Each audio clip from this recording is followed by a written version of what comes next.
Warning, warning, warning. Get ready to rumble! Step into the war zone! Step into the war zone! Step into the war zone! Step into the war zone! Step into the war zone! Step into the war zone!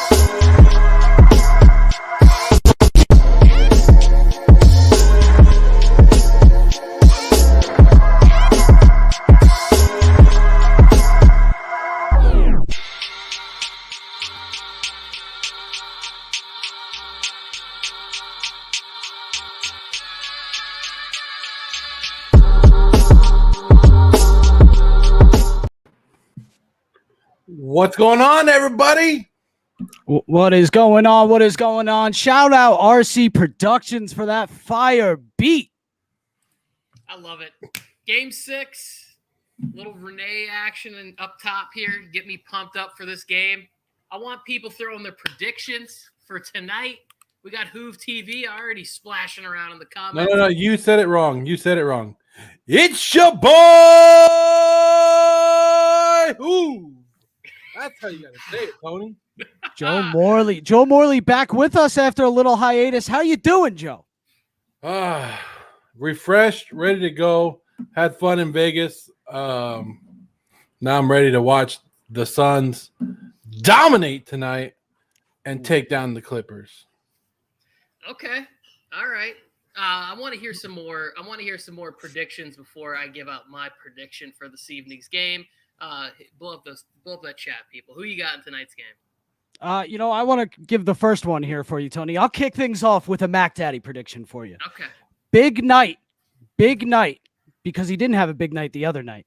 Big night from DeAndre Ayton. Just got word Ivica Zubac is also out again for this game, so you're going to see a lot of Morris, a lot of Cousins down there. Ayton has got to take advantage, and if he does, the Suns win this game. So I'm going DeAndre Ayton, another 30-point performance tonight, 15 rebounds. Ooh. Damn! I love that prediction for so many reasons. I want to say what's up to Cortland here. Cortland came on a show I was on earlier. I told him about it. I really appreciate you stopping by. This Suns by 5. Loves to talk basketball. He's got the Suns by 5. Mac, I think that part of the Suns' success that has kind of gone under the radar has been how consistent Ayton has played, right? Like, that was always the question whenever I was talking about Suns basketball, was people was like, which Ayton they were going to get. And for like 10 straight games, he gave you like top 5 center play. Like there's those centers that we all know who they, like Embiid, Joker, Gobert, because of the defensive prowess, although I'm out on him anyway. Like, you miss me with that. But you know who we're talking about. And he was playing like he was in that top 5 category. I hate to say this out loud right now, but Devin Booker's going for 40. Ooh. They're going to close out this game. It just feels like he's been too quiet. He's been too off for too long, right? The shooting percentage, I think, finally crept up above 40 in the last game. The 3 started to fall a little bit more. I'm not sure that we can expect the same kind of Patrick Bev shutdown defense for this many consecutive games. I think what you're trying to get at is I'm not sure that Devin Booker is going to stay this inconsistent anymore. You know what I mean? We already know the kid's a superstar. He's proved it this entire playoffs. So he's due for that big game. He's due for that. You don't think what? Podcaster. Superstar. No, I know. You call him overrated. So that's fine. But if you think that Devin Booker is just going to keep struggling, just take a look at last game. He finally started to find it. It was just too little too late. He took that mask off in frustration, threw it to the side. I think that's taken a lot of adjustment from Devin Booker, having that mask, also having your nose broken in 3 places, period. If you've had your nose broken, it swells your eyes up, swells everything up here. Take a lot of adjustment to that. So I think you could be onto something there. Now, on the flip side, real quick, before this game gets tipped off, I want to know, what are your guys' thoughts on the way Paul George has played this postseason? Joe, should we chant him out here? Yeah, I was going to say, let's chant him out. We got Cortland just said that he is subscribed, and you know what happens when you subscribe and you let us know? You get a shout out. Cortland.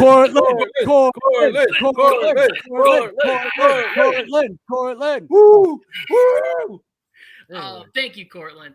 So ask that question one more time, Nick Mack. So I just want to know where do you stand? What are your thoughts? Because I have mine, but I want to hear your guys' thoughts first on where Paul George stands now, considering how he's performed this postseason without Kawhi. He's doing some pretty historic things. He's one of only four players ever now to score at least 20 points in 18 straight playoff games. I just want to know where you guys stand on Paul George. I still have him in the same spot as a really, really good player, good to great player. I had him as a top 3 shooting guard. Like, he's still there. We have this like weird thing where we look at people's only their failures now. Yeah, exactly. Like, it's super strange. And like, I tried to put out a positive PG post last week, and it was greeted with nothing, no comments, no anything. If I say something bad on the internet, people love it or like at least fire back with hate. But I put out a positive post. He had in a Game 5 elimination against the Miami Heat, the Heatles, he had like 37 points in a Game 5 in an Eastern Conference Finals. Like, he's had some big games. I highlighted the triple-double that he had, and then also the game that he had in Game 5 in Utah. Like, Paul George has been very consistent. He just plays in LeBron era. He plays in Dwayne Wade era. Like, there's certain players we can go back. Charles Barkley played in Jordan's, like, you can always find Iverson played with Shaq, Kobe, Duncan era. Like, you can find really, really good to great players that just don't quite get there because of the time that they're playing basketball. That's unfortunate. Right. Joe, real quick before I share what I got to share, what are your thoughts on Paul George? I think he got thrown into the limelight, and I don't think he was ready for it. And that he started off real slow, and I think we've seen a big improvement with him the last round or so, the last couple of games into like before this series into this series, and I think it's helped him with when Kawhi went out. He had to become that guy. He had to step up. He couldn't be that pandemic P no more or whatever they were calling him. He had to be that guy.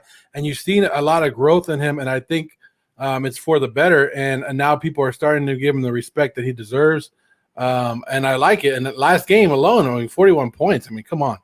I mean, I just been watching highlights on them all day. That's some good stuff. But To build on what you said there, 41 points, 13 rebounds on 75% shooting. 15 of 20 from the field, 10 of 12 in the second half, 20 points in that third quarter alone. In an elimination game on the road, it was a big-time performance, and I think it flew under – I know everybody was talking about it for like 10 hours after the game, but it deserved a little more love than it got. Now, my thoughts on Paul George are this. And I think Paul George has been great this postseason. I was actually one of his biggest critics last year when the Clippers folded. But I can't believe that Kawhi didn't get as much of the hate because he was on the court too, was he not? You know what I mean? But now that Kawhi's not on the court and Zubac isn't on the court, like Joe said, he's had to step up. Now, does this go to prove my point that I was trying to make a couple of years ago? Paul George needs to be the 1A. He needs to be the guy on a squad. Look at his numbers in Indiana, when he had to be the guy. Now, he was a top 3 MVP candidate over in OKC playing alongside Russ. But I just the way he's stepped up without Kawhi, I think even if the Clippers lose this game tonight and get knocked out in this conference finals, the Paul George slander is done. Cortland's saying that he moved from a C to a B+ in his mind. Yeah, no, and I was just going to address that in saying this. Like, Cortland, who has many great thoughts on the NBA, as he shared in the stream that I was in earlier. He had him at a C- before this. Like, that's how tough we grade great players. So I think once you reach a certain level of, like, you've been anointed by the fans, by the media, whatever it is, like, you then you are not allowed to have bad games or have so many bad games or series in a row. He was eliminated a lot in the first round. I think him and Kawhi together healthy could be a very formidable team, especially if you put this kind of, team around them. Pat Bev out there dancing early for Pat Bev. Woo! Ooh, big finish from him. You're right. Ooh. Paul George doesn't fit in a two-man scheme. Yeah, that's what I was saying. Like, the success. That's why everybody's like, oh, if Kawhi was there, this would have been a sweep for the Clippers. It's like, not so fast. Ooh, Jay Crowder with a big 3-pointer sums up 5-2 quick. But okay, so then who do you want with him? Do you want him on a team that we're seeing right now? Because we already saw that basically in Indiana, and that didn't get it done. Like, who was the two? Who would have been the other star with him there? He was already in that. So I kind of disagree with. But he ran into LeBron, dude. Remember, he went to the Eastern Conference Finals and ran into LeBron James. That's definitely a special set of circumstances when criticizing that. Sure, yeah. But it would have been different had he had somebody else like Kawhi to go. I mean, that's like, yes, LeBron could still get to the finals and do a lot of great things. But, like it's a lot easier when you have a healthy Kyrie and, Kevin Love in the finals, or you have a healthy Bosh, Wade, like you can make more hay. I just think Kawhi and Paul George together is better than Paul George by himself. Yeah, and listen, you could be right. I just think the way Paul George elevates without somebody like that next to him, and I'm not saying don't put a star next to him. You know what I mean? But maybe not like a top tier guy like Kawhi. You know what I mean? Jackson is trying to light his star right now. Like, Reggie Jackson has played himself into possibly one of the best postseason runs on a guy that was on a contract. Like, he's going to get an absolute bag in the offseason, man, just because of how he's played in this playoffs. I know. And Clippers not hitting their shots early. That does not bode well for them. Booker with a strong move to the hoop, 2 points. By the way, folks, if you're not watching the game with us, Devin Booker not wearing that mask tonight. And he's already been aggressive a couple times going at the hoop. So 7-2 Phoenix here. Paul George has got to hit those. So my brother-in-law went to game, whatever it was, whenever they got their first win. Was it game 3 back here in LA? Game 3.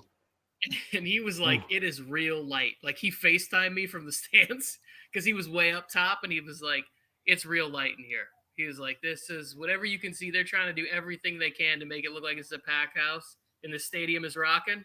He's like, it's real light on Clippers. Staples Center. Yeah, my buddy Darian, who you worked with us a little bit on the Ryan Show Sports back in the day.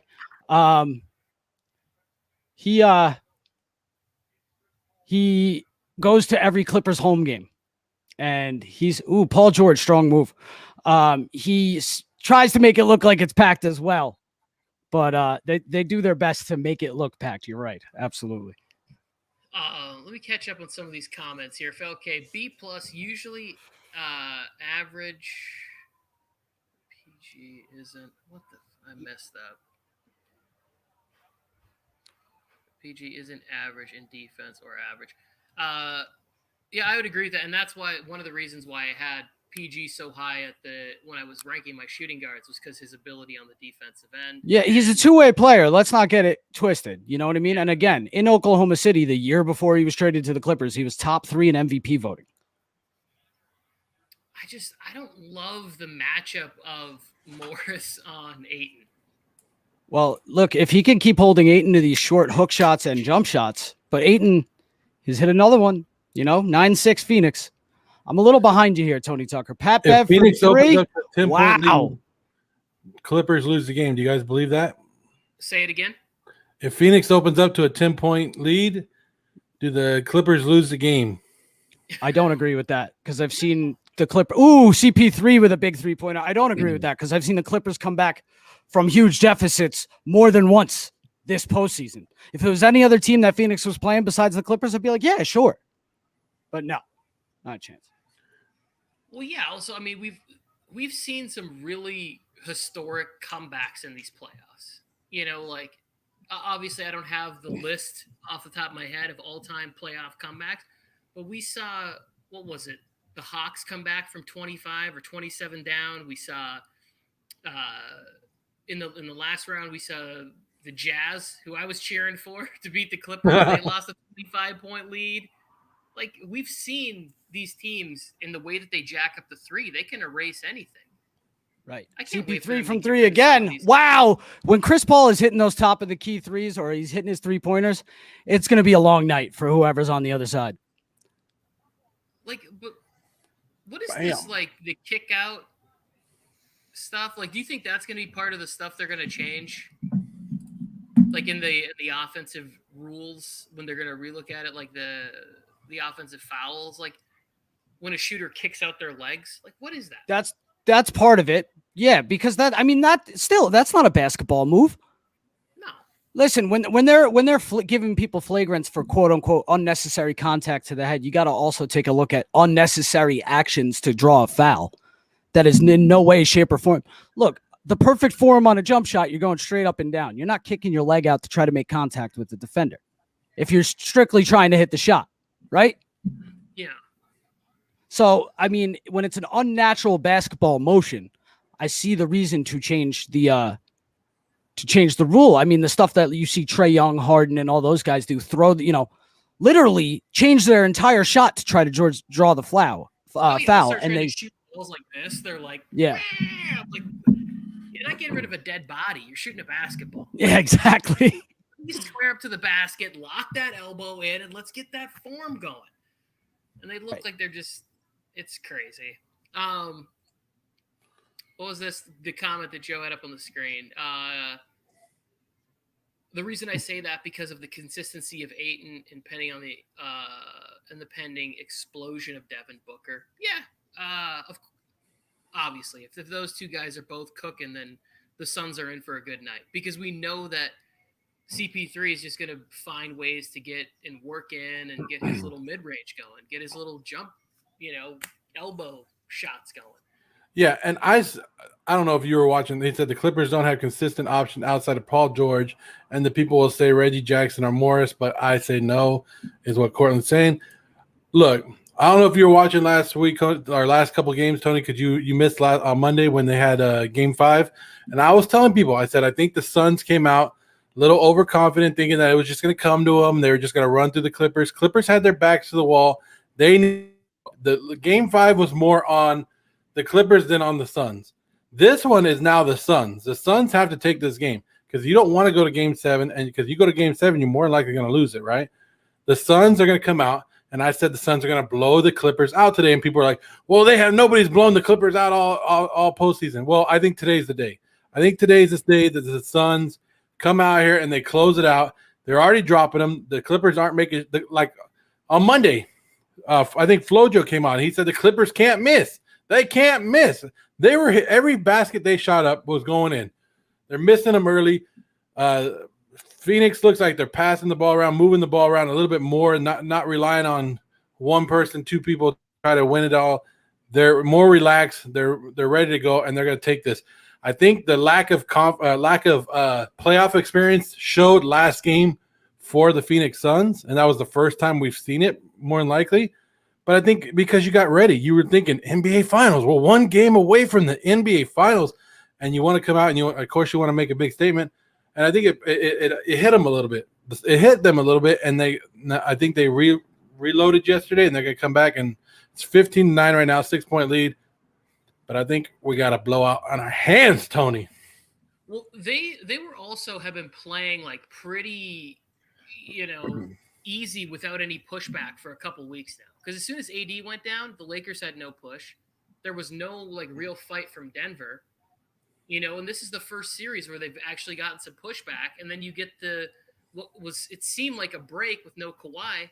And the Clippers really should be either winning this series 3-2 or at the very minimum, like the series could be over in favor of the Clippers, but at the very minimum, like a 3-2, and they're down the other way. Ooh, Booker in and out on a 3. Clippers have been playing really good basketball, really consistent, and I will disagree with Cortland on that too, because I can only look at what I've seen from these guys, and they've been very consistent with the increased opportunity since Kawhi went down. Morris and Reggie Jackson. I jumped into the live comments in the last show when Joe was starting to celebrate about his Suns coming back Fel K was demanding an apology from Joe. And I said, don't worry, Reggie Jackson's going to take it over. And I think he scored 8 points before I could even get out a self-congratulatory message to myself, calling Reggie Jackson to go on. Yeah, we're calling you the time traveler. Yeah, I called myself the prophet. It was like Tony went. He already knew what was going to happen. It was crazy. If you guys are watching us, we're live on YouTube, Twitch, and Twitter right now. Please join in the chat. Chat's free. It says it right there at the bottom. We will try to read your comments as much as we can. Mac and Tony are a little bit above us before the scoreboard, but it is 15-13 on the scoreboard right now. Yeah, and Ayton hits another turnaround jumper. Those are going to be big for him. The Clippers' best bet would be to do everything they can to deny the entry pass to Ayton because he's going to feast on Morris in the paint, like Tony said. And earlier. Ayton just hit a 2. I just saw that right now. Paul George gets one to roll as well. So it's still a 2-point game, 17-15. Yeah, this is, to me, the pressure is on Phoenix, even though they have a home game in their back pocket, is that you don't – the more that the longer the series goes and the closer you were, and then all the conversations about getting CP3 to the NBA Finals, so like everything surrounds you. It's like the pressure mounts. Like you don't want to be the team that blows a 3-1 lead to the team that lost their best player in Kawhi Leonard. I put that in quotations because that would be like sort of – there's no way really to identify who the best is, but as sports fans, we consider Kawhi to be a little bit better than Paul George. Yeah, I'll come out and say it. Kawhi's better than Paul George. Ooh. Yeah. I mean, Edit, Tony.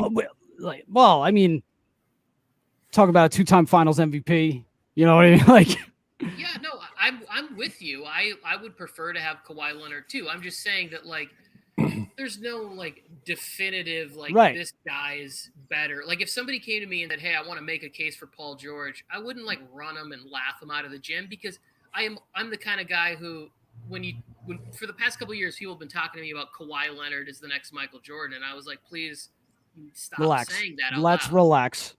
They both have big hands and they both palm the ball and they do this move on people. That does not make them similar in many aspects. So Wow. Sorry, Reggie Jackson just hit another big 3. that's it. Reggie Jackson's going to look real nice in a Lakers uniform. Got a 19-18 game. Sorry, continue. This comment right here, Tony. What happened? Hayton reminds me a lot of Patrick Ewing. That is high praise. That is actually like I always joke and call Giannis Patrick Ewing, but I'm basically just saying that I don't think Giannis will ever win a title. But Patrick Ewing was a beast for like a decade plus. Like, Yeah. he was a legit. If he could develop the kind of moves, the back to the basket moves that Patrick Ewing had, Which he is. He's starting to. Exactly. You give that man max money for the next 6 to 8 years, and you got yourself a player. I'm pretty sure they're probably going to give this man the max in the offseason. He's eligible for it. Yeah. No, I saw that. You know what else I was kind of like I was going to ask you about because I was reading was that Donovan Mitchell, he didn't get like a super max because he missed the all NBA team. Is that something that's worked into his contract, do you know? Or is that like yes. Okay. Yes, it is. I think it's just the way they do things. Like Luka is eligible for the Supermax because he was all NBA first team. Okay, so but you just have to be on the all NBA team. It could be first, second, or third, Yeah. right? Yeah. Scott Dubois, welcome. That hurts. Yes, no, you did. Scott's back. I think this one's for you. Oh, Pepperton's got a message for you, Mac. Ayton with a beautiful move. Yeah, I saw Pepperton. Pepperton can. I don't acknowledge Pepperton anymore. Except I saw him give Mike a compliment of all people here on Mike's vlog. You did a great job, Mike. Coming from Pepperton, I was like, holy crap. You did call the Hawks win. Scott, who you got in tonight's game? Which tomorrow night, I haven't talked to the rest of the boys about it, but I'm down for that game too. Especially that's a pivotal game. We got to be there for that. if game 5 and there might be no Giannis and no Trae Young, like that would And be, no Capella. that would be an interesting game to watch. Capella is questionable as well as Trae. So, All right. Yeah. but Tony, going back to what you said, like there's no definitive way to say which one's better. It's like today I let people know about my all-time top 5 point guards. Yeah. And you wouldn't believe the comments I'm getting. But to me, guys I've seen play, like Oscar Robertson's not my top 5. You know why? I didn't see him play. I can't put him out there. You know? Yeah, no, I get that. I sometimes when I am in debates, I try to clarify what's like sort of the parameters. I was talking about this a lot earlier too, establishing the guidelines for what your conversation is. Now, Big O is in mine, even though I never saw him, just because I've seen the highlights and I've seen the stats, and they're very impressive. But I get what you're saying. If you want to say, here's who I've seen play in the 25 plus years I've been watching basketball in my top 5, I don't have any problem with that. But you just needs to make sure that that's stated at the beginning. So the big one I got, I had just to let you know we're on commercial here. So the big one I got is I actually have Jason Kidd at 5. Okay. I have John Stockton at 4. I have Isaiah Thomas at 3. I got Curry at 2, and I got Magic at 1. That's pretty much my list, and I would have the Big O bumping out Jason Kidd. But yeah, I mean that's pretty much my list. I forgot the exact. I wrote it down the other day, but I think I have Kidd at like 7. I can't remember who I have in there ahead of him. Yeah, I have Stockton because somebody was asking me. They were saying, "Well, CP3's got to be top 5 all time," and I was like, "He has to be top 5 all time without ever even being to the finals. He has to be top 5 all time." Right. I mean, and people forget the two-way player Jason Kidd was. Jason Kidd is 9-time all defense, 4-time first team all defense. Plus, he's second all time in steals. I think he's second or third all time in assists. Like the man was a beast. No, I agree. I agree. And but going back to Big O, because if I was doing my all-time list, like my all-time top 10, there's a couple guys in there I've never seen play. Now, if I said only guys I've seen play, then that's a different story. But like Kareem's in my top 10. I didn't really see him play. Yeah, and I think that's kind of like that's the fun part about it. Once you get enough years of watching whatever under your belt, and then you can sort of have that like since I've been playing, and you have a couple decades and be like, oh, this is somebody that I really, enjoyed, watched, thought was underrated or forgotten about or whatever it is. Like I was having a conversation about great shooters the other day with somebody, and I was like, Mitch Richmond used to be fire. Like this guy, like it would be so underrated. One of the most underrated players in NBA history. Wouldn't it be fun to watch him with a green light in today's NBA? Like that guy could have caught fire. Oh my God. And put up buckets. So 2 other guys I'd like to see in today's era. Speaking of that, I'd like to see Gary Payton in today's era and try to adapt to that. Like he's almost like a Patrick Beverly, but Beverly's like a minimal version of Gary Payton in my mind. I would put Gary Payton above Beverly. And I'd love to see Kevin Johnson play in today's game. Yeah. Kevin Johnson, another guy that's very underrated. Right. I want to get to Scott's comment here. Magic, that he grew up idolizing him. He dislikes Bron with a passion. So when Magic is brought in LeBron, it made me reevaluate everything. Like that to me is funny that just Magic Johnson coaxing LeBron there could make him relive the idea of like, well, maybe Magic isn't as great as I thought. Well, look what he's saying here. He destroyed all his Lakers gear once LeBron became a Laker. I feel Scott, I really appreciate you coming on here and everything, but this is getting ridiculous with this Booker as the next Kobe to take.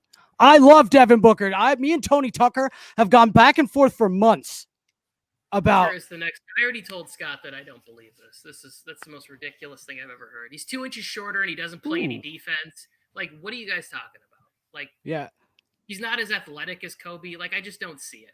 Explain. I'm waiting. No, it's not even that. Ooh, campaign with a big 3. It's not even that. But people forget the 10-time all defense Kobe. They only know Kobe for his scoring and all of that. But dude, his mentality, there's something to be said for that. Obviously, I mean, there's just there's That's so what I'm many saying. factors. His championship pedigree. Wait, are you helping me with my point real quick? Is that what's happening? Yes. Yo, the Suns are on a little bit of a run here. Yes. Little 5-0, 9-0 run in the last 2.5 minutes. This is what the Clippers need to avoid. Cortland, did you see Cortland's list? He's got Kid at 5, or was that your no? Because he's got Big O on there. He's got So Zeke at 2, which is shocking, actually. But I love Isaiah Thomas. He's 3 for me. So he's got Curry at 4, which is a lot of people don't say that in front of anybody younger than 25. I knew it. I knew he was gonna wreck tonight. Oh my God, Devin Booker is on fire right now. I'm gonna be miserable when he puts 40. I'm gonna be miserable, just like Reggie answers him right back though. I played like Kobe. JP basketball my senior year high school. Oh, Pepperton, you must be talking about some sort of 2K version. This must be like a virtual reality. Did they give out awards for passing out the water, Pepperton, or what? Nobody dished a cold glass of H2O like Randy Pepperton.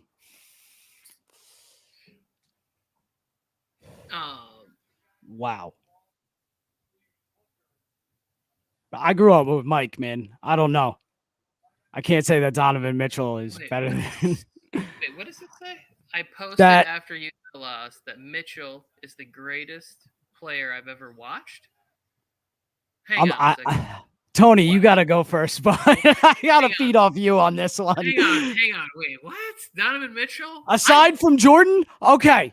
Now, I still... But even still so, like, I'm still so confused. Like, I call him Playoff Donnie. Donnie Mitch. Loves Donnie Mitchell.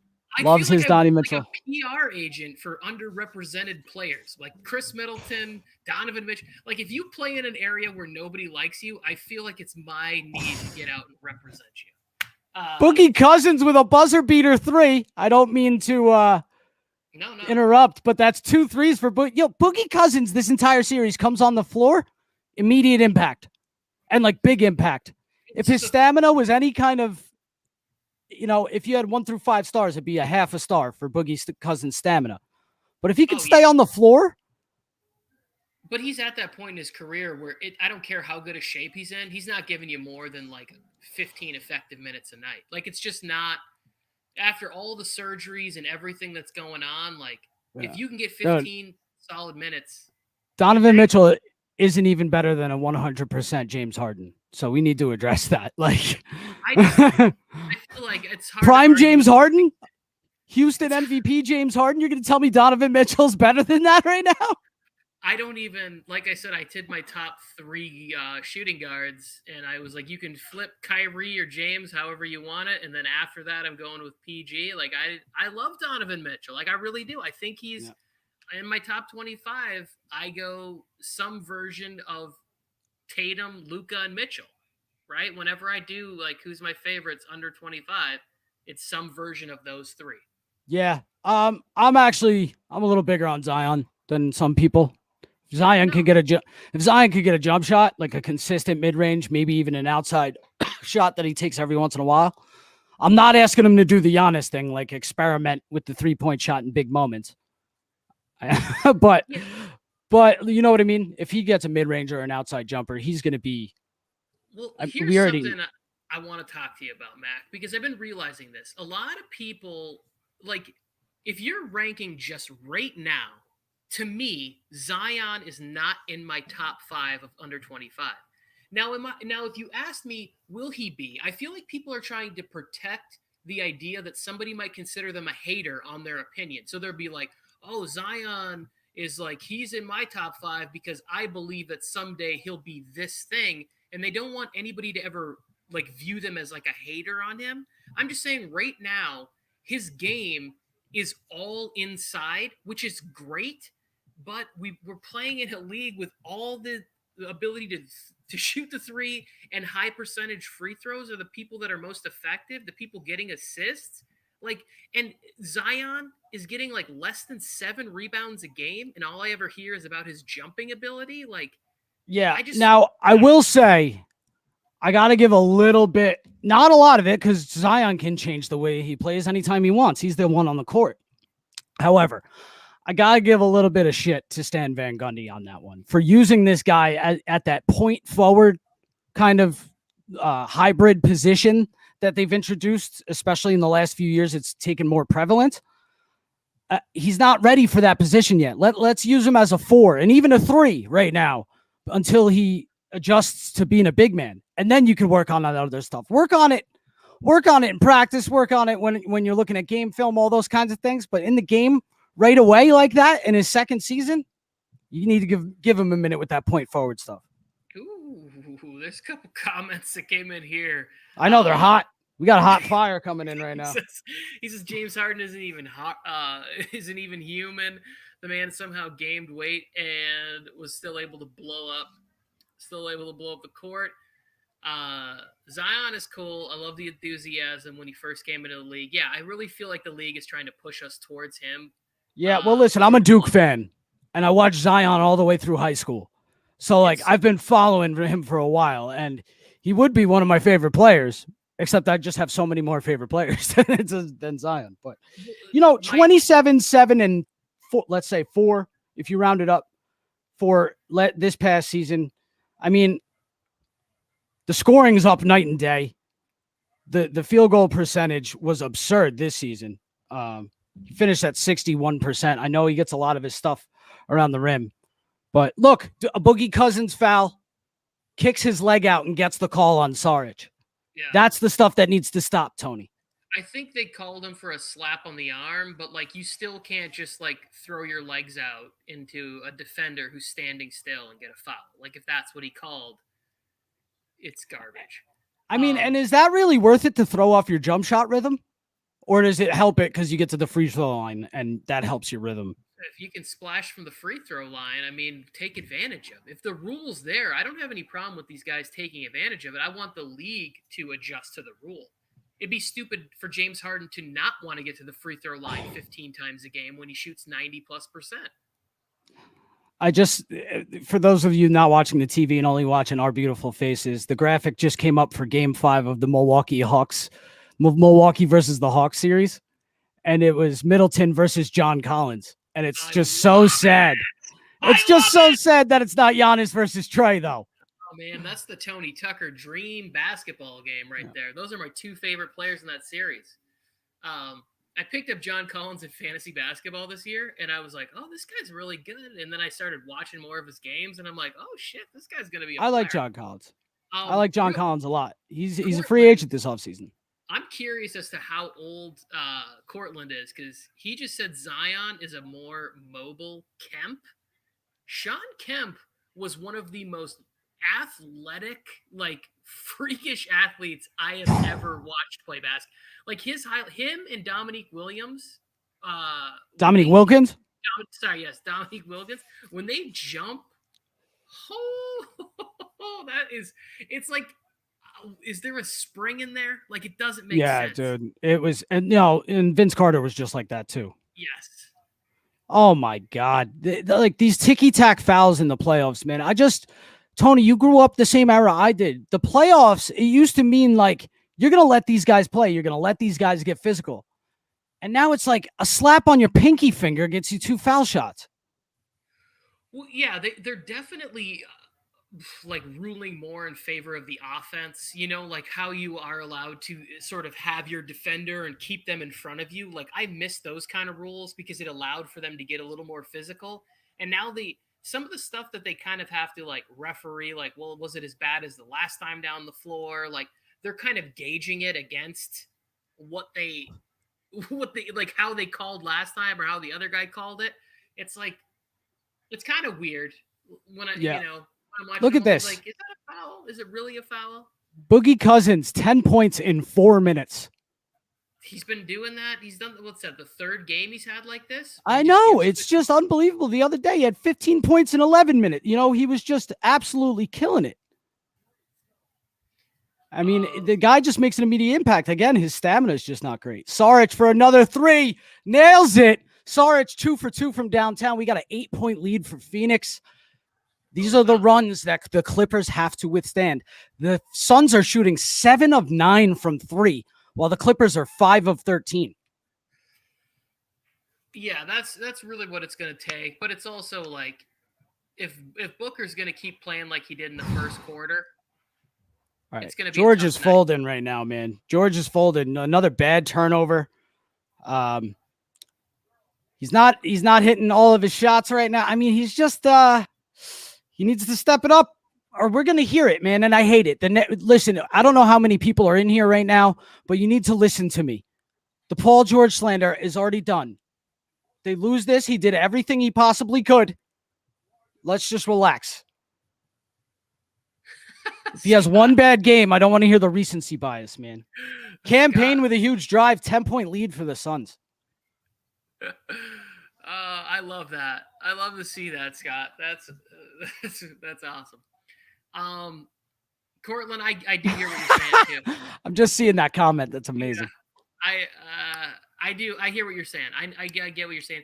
And I think a lot of that has to do with how these kids are brought up, right? Like the way that they're being trained and they're playing basketball and everything that goes in, like how intense all of that stuff is going on. I'm seeing it a lot with my nephew right now, who like, he just won like an international Little League World Series, like belt. And I'm like going and I'm watching these. That's kids. Amazing.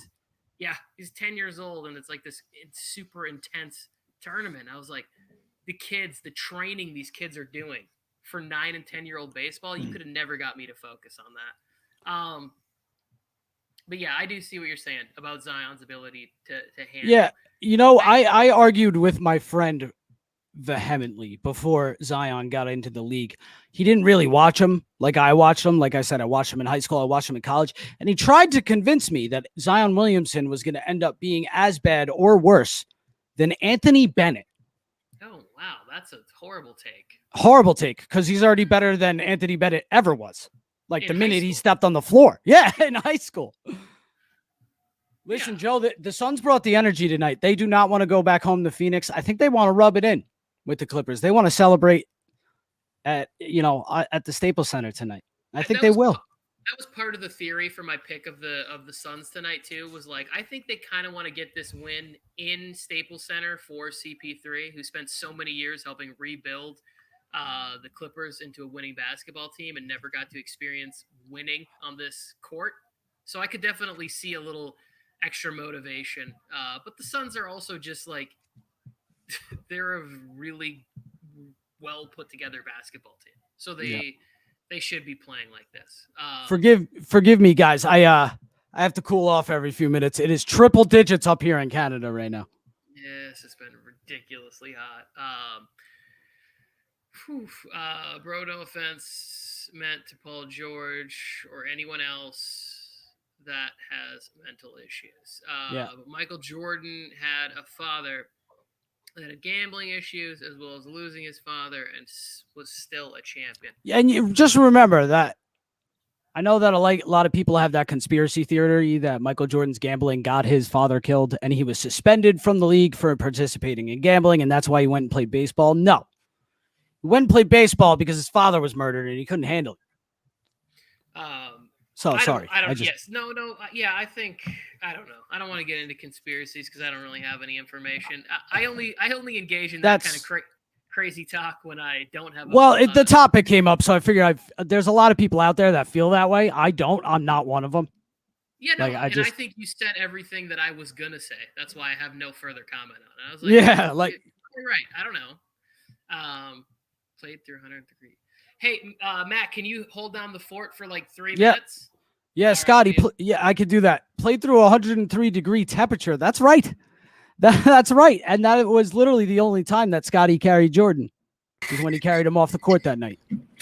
Yeah, and you can't even commentate in 106 degrees, 110 degrees, and Jordan's out there with 103-degree temperature. Bro, it's hot. It's hot, dude. This is historically breaking Canadian records, national records. It's 43 degrees Celsius in some parts, and that's like 108 Fahrenheit. It's never been that hot here. Welcome to my daily life. That's what it is. In LA? LA's that hot all the time?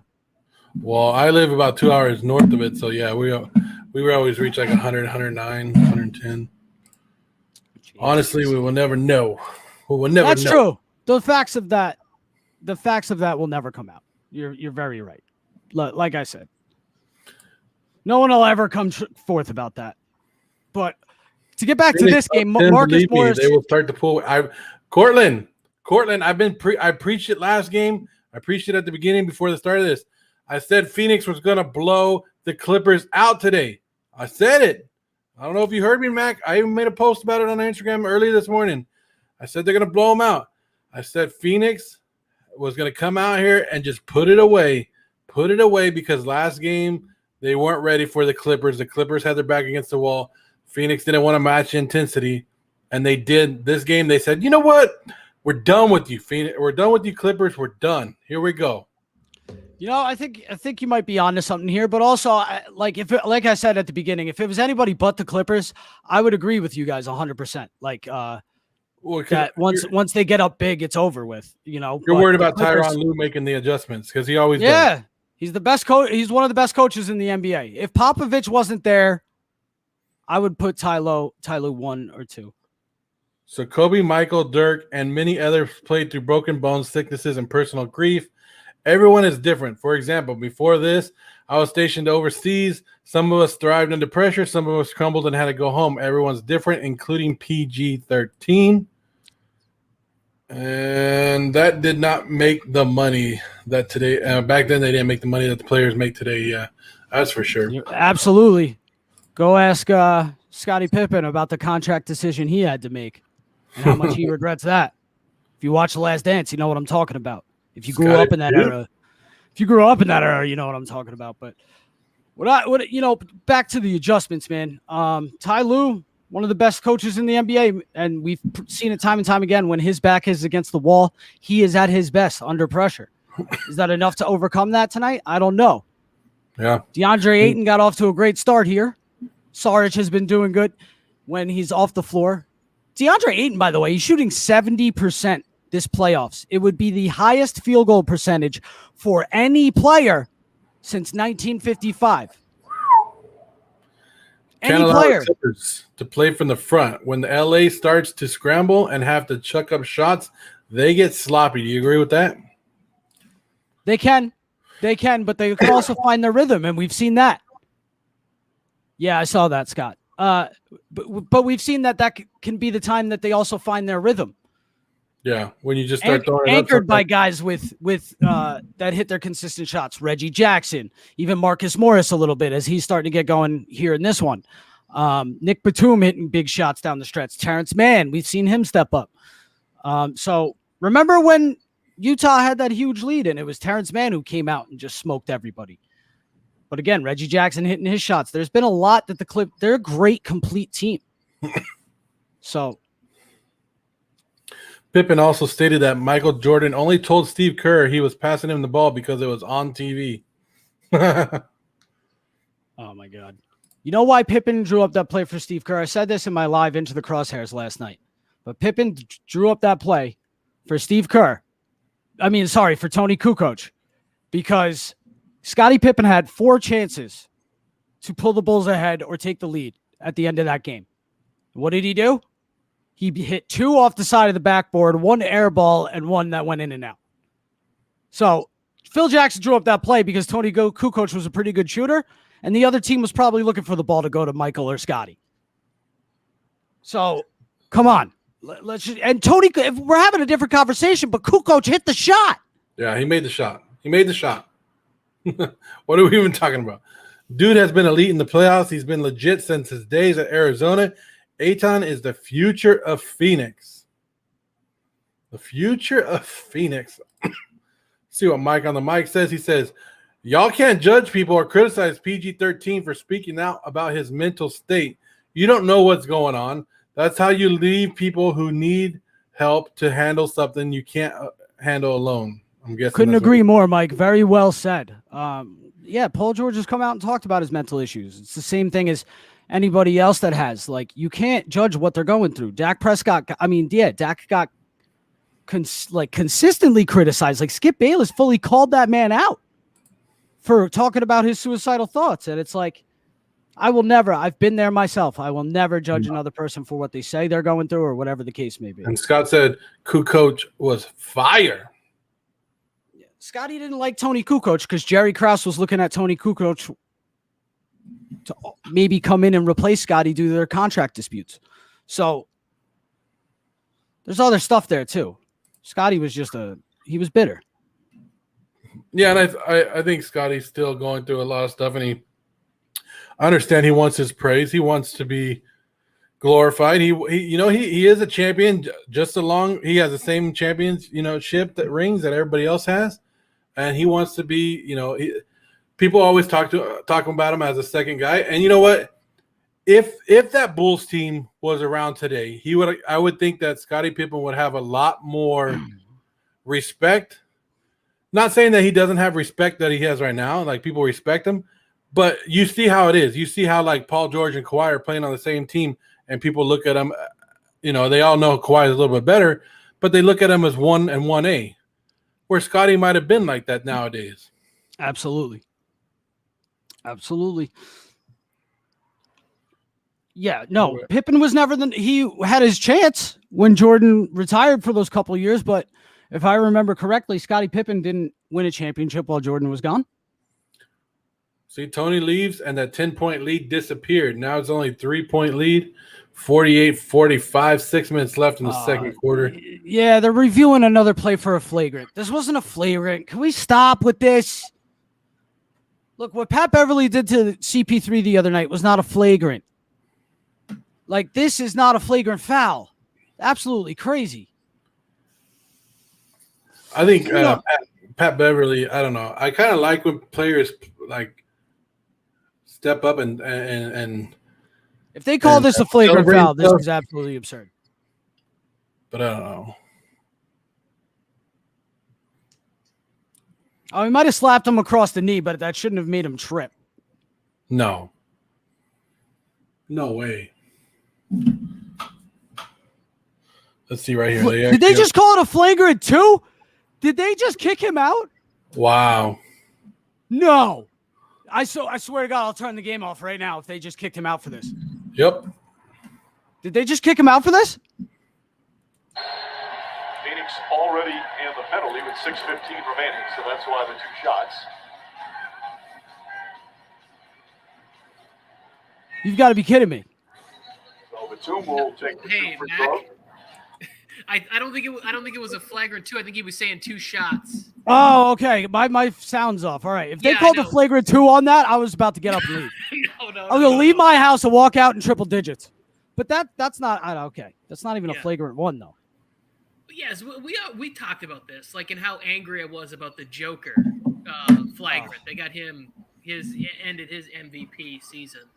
They weren't coming back against Phoenix, but there's no way that was a flagrant 2. I mean, I would have. Like I said, I would have ran out here. But nobody got booted yet. Mike, he is definitely top 25. I think he's right around the 24, 25, 23 area, but he's definitely top 25. Cortland said top 30. Yeah, we were talking. Cortland was part of the Scotty discussion earlier. It got pretty heated between me and this guy, Ray Lind, who is one of my favorite people to talk basketball. He knows so much and just been watching basketball for like 30 plus years. But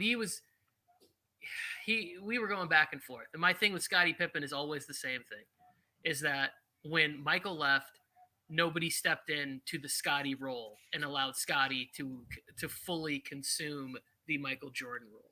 And nobody ever talks about it. They always say, oh, he couldn't do this, blah, blah, blah. And I'm always like, dude, Scottie Pippen, who came in after? Was it Scott Burrell, Ron Harper? Like, who filled in for the Scottie Pippen role? There was no person that did that. So to me, I don't get it. But Scotty's in my top 25 all time. 6 championships, was a great defender.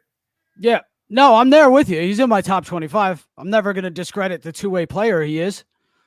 What are we thinking about this? It was the 10-point game. Clippers, again, using that energy. 1-point game here. Pat Bev, bringing that heart, bringing that fire. Just got another foul. I love how they referee Pat Bev, too, because, like, they allow him to like be aggressive. Like that strip, I was on the phone, but like that strip that he had on Saric, that was all just Oh, like him Booker just manhandling. threw one down. Yeah, we could skip that. That was Dude, if it's Booker, I'm bringing it up when it's me and you, of course. But yeah, I'm not cheering for the Clippers. I'm cheering for a Game 7, people. I'm a Lakers fan through and through. 40-50 rage, says Sad Sancon. 3-point play for Reggie Jackson could tie the game up here. Chris Radke, Scotty isn't top 50. He's top 15 defender, though. Guys, come on. Guys, come on. Yeah, I'd love to see who's in your top 50 if Scottie Pippen's not. He should be 142nd. PJ Tucker? What? You can compare him to Kawhi, and I'll accept it. What are you? What is that? PJ Uncle Tuck? I love PJ, but come on, guys. I do too. Let's get some better comparisons than PJ Tucker. That's almost as bad as the DeMar DeRozan Michael Jordan comparison. Here's the thing with Scotty is that like I don't know, like to me it's more big three like from Crowder. Klay Thompson, right? Like Klay sacrifices so much offensively. Yeah. Like Pippen could have scored more offensively. He wouldn't have won championships. Don't get me wrong. Like he wouldn't have went to another team in the East and like competed against Michael for championships. I don't think that. But I do think he sacrificed some scoring, sacrificed some numbers to be terrible shot. The kind of player that we saw, which I think Klay has done a lot too in Golden State. Klay sacrificed some numbers in Golden State because he wants to play winning basketball. Look at how aggressive Patrick Beverley's been being. That was the other thing too I missed when I was trying to listen to my wife and she called and I was just like, I'm sorry, but Pat Bev just put everybody on skates. Like when he danced on CP3 a few minutes ago, I was like, oh yeah, this is crazy to like. I don't know. How can a guy at half court call a foul on a layup when the guy under the basket didn't call the foul? I just don't understand that. Well, that's not a foul. That is not a foul.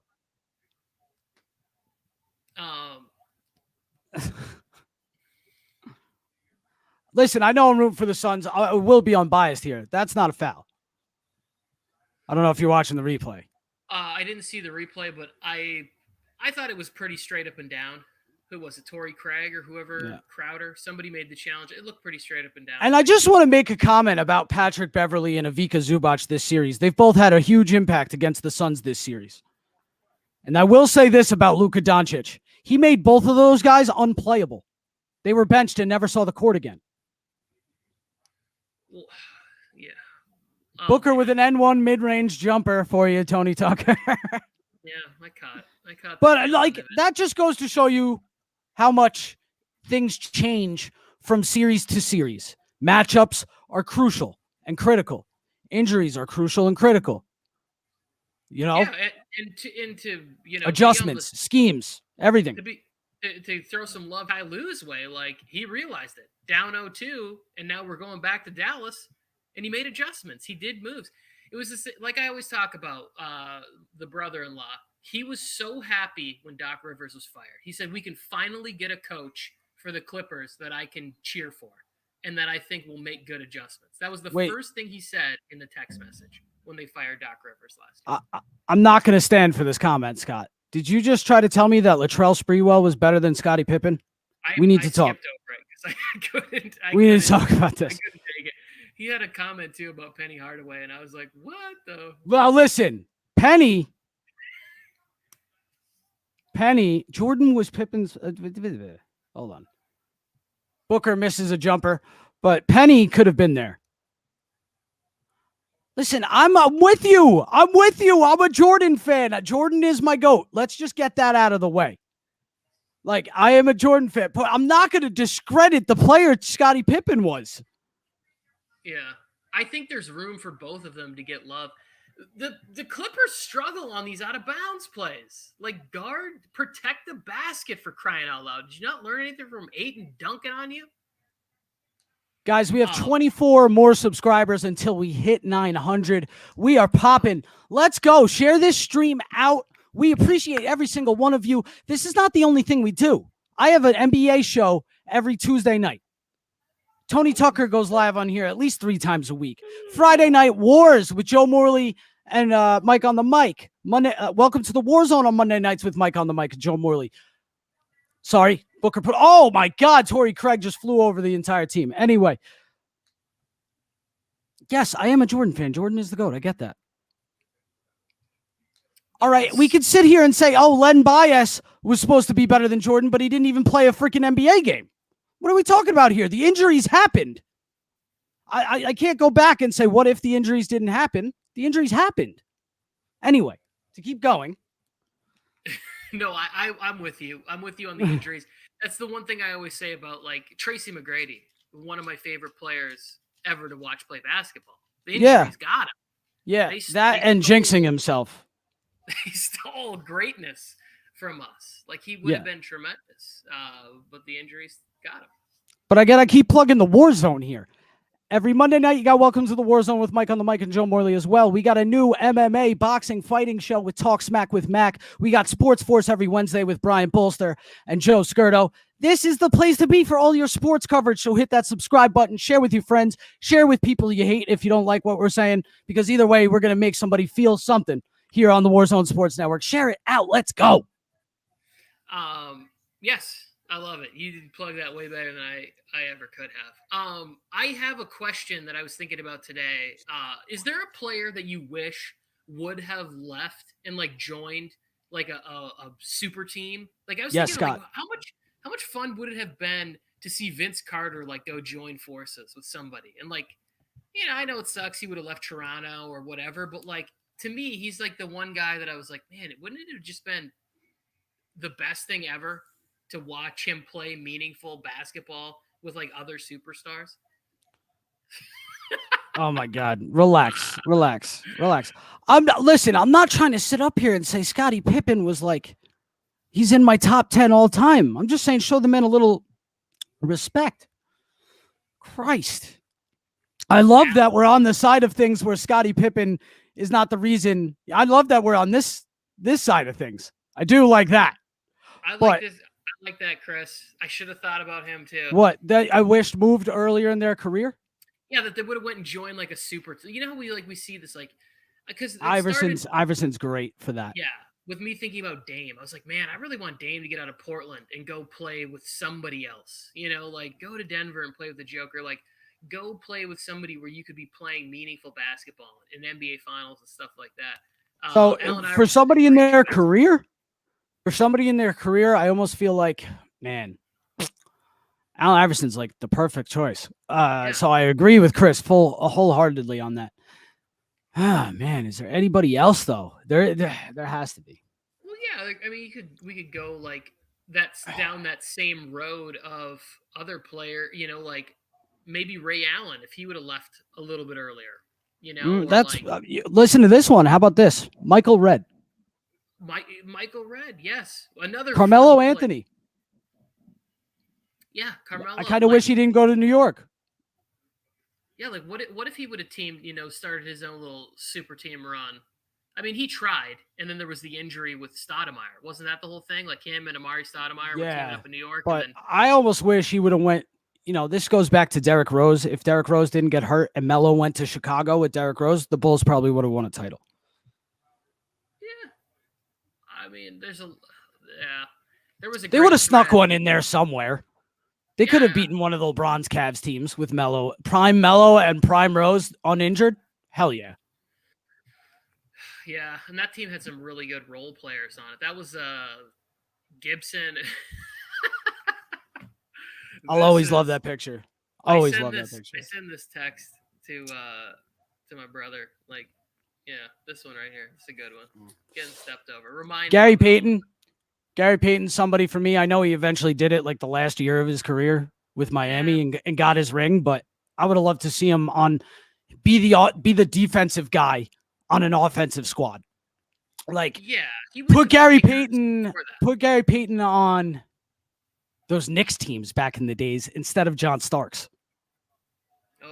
Dang, Gina. That's especially Van Gundy's style too. Is that his top 10? Is that his lists that he's ranking people out? LBJ, it looks like LeBron almost joined Rose. Yeah, I know. He almost went to Chicago. Kobe, Shaq, Wilt, But the injury happened, right? 6-point game now. The Suns are showing more than they did the other night. I'm not mad at this list. I'm not. I mean, listen, as long as you have your top 4 or your top 3, what was his list again? Can we put that back up?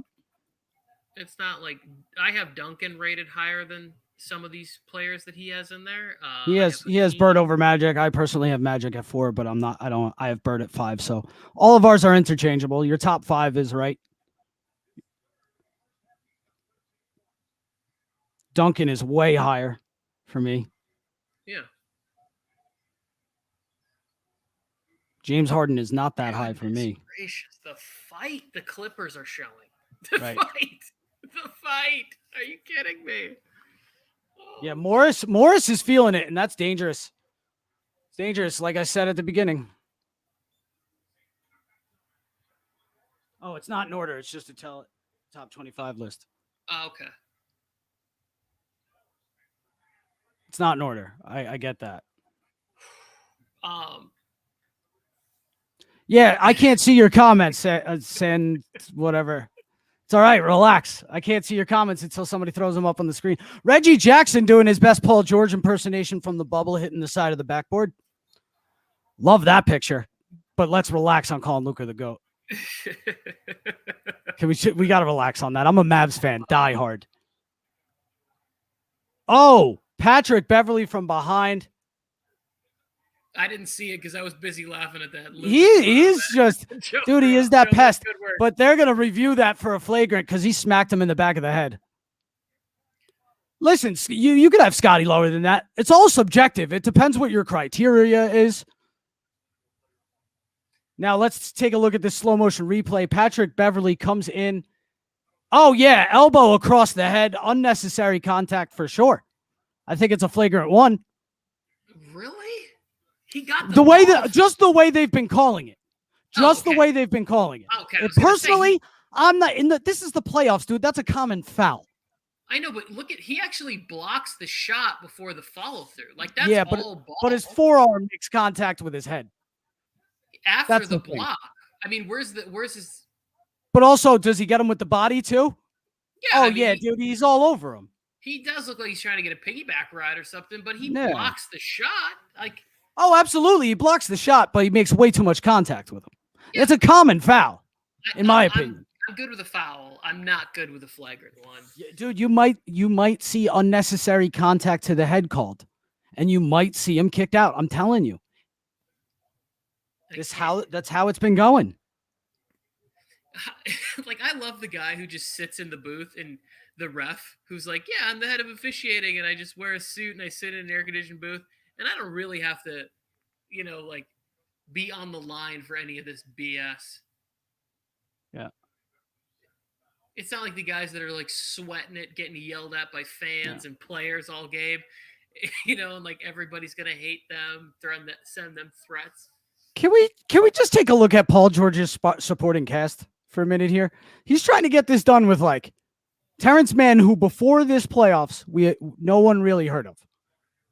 Patrick Beverly, who's known for just being, let's put it how it is, a dick on the court. Luke Kennard seeing significant minutes. Marcus Morris and Boogie Cousins, who was paid to go away. Reggie Jackson, who did not show this at all in Detroit. The Baguette, Nicholas Batum. Like, it's just like playing meaningful, like making an impact, playing meaningful minutes in the play. Like, it's mind-boggling. Well, I also think that it goes. Did they call it a common foul?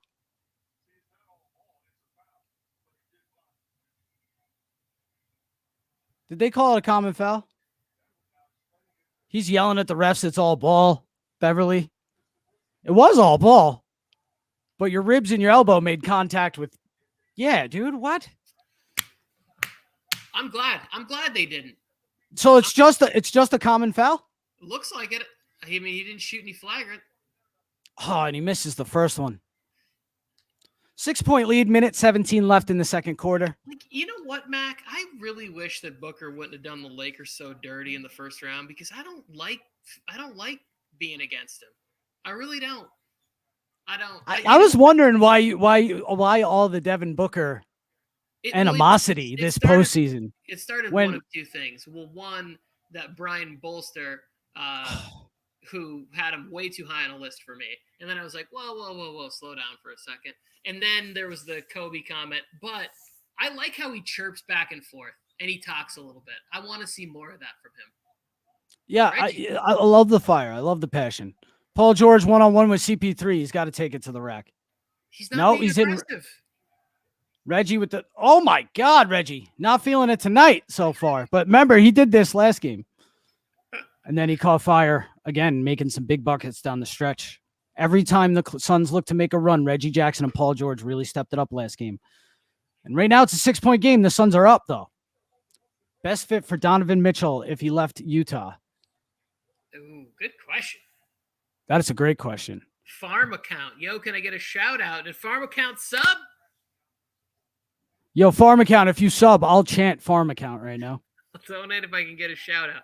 What did our guy Sanskrit say over there? I don't know what his thing is. I don't even know what the donation. I don't know how the donation thing even works. I don't know what donation. We don't have a donation, do we? PG, please. Oh my God. All right. Jeez. He's got to be more aggressive in the second half, Mac. Like he's got to attack the basket. He's got to be exhausted too. And I just got to say this about Paul George. He's played 200, at least 200 now, more minutes than any other player in the playoffs. 200 more minutes than any other player in the playoffs. This farm account wants this chant. Joe, get in here and chant. All right. I got you. Joe, I feel like. Let's go. Wait, microphone's muted, Joe. 1, Joe, 2. Unmute, Joe. Farm account just subbed. So, yes, we are 24 away, guys. And What? you know what happens when you sub and you let us know that you sub? You get a shout out. Farm account. Farm account. Farm account. Farm account. Whoa. Farm account, what's going on? Thank you for the sub. And share this to everybody you love, everybody you hate, whether you love what we're saying, whether you hate what we're saying. We bring it every single night of the week, covering all and any sports, all the hottest topics, trending topics. We don't know jack shit about basketball. Basketball. So we give him a shout out, and then he says we don't know jack shit about basketball. It's all fine. right, but you still watching though. Haters are welcome. We'll take the views.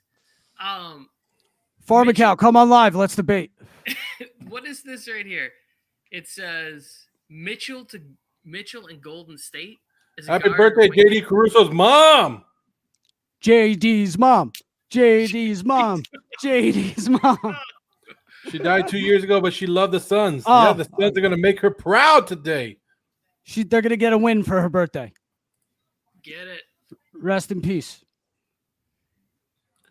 Farm account unsubbed. Oh, farm account. Nobody cares. Really. Nobody cares. We got to go backwards. To your farm. We just got to say it back.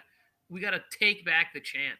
Mike, are you giving us orders from wherever you are right now? You got something to say? Come on the stream. No, I'm just kidding. I can't talk to the boss. Mike just said everything is free until 100% free until further notice from the Warzone's co-founder. I like how he considers himself a co-founder. No, I'm just kidding. Mike's cool. Mac, you need a second? Yeah, I need a few minutes here, guys. All right. So it's me and Tony. And we don't know jack shit about basketball, but we're here giving you guys a scoreboard of what's going on.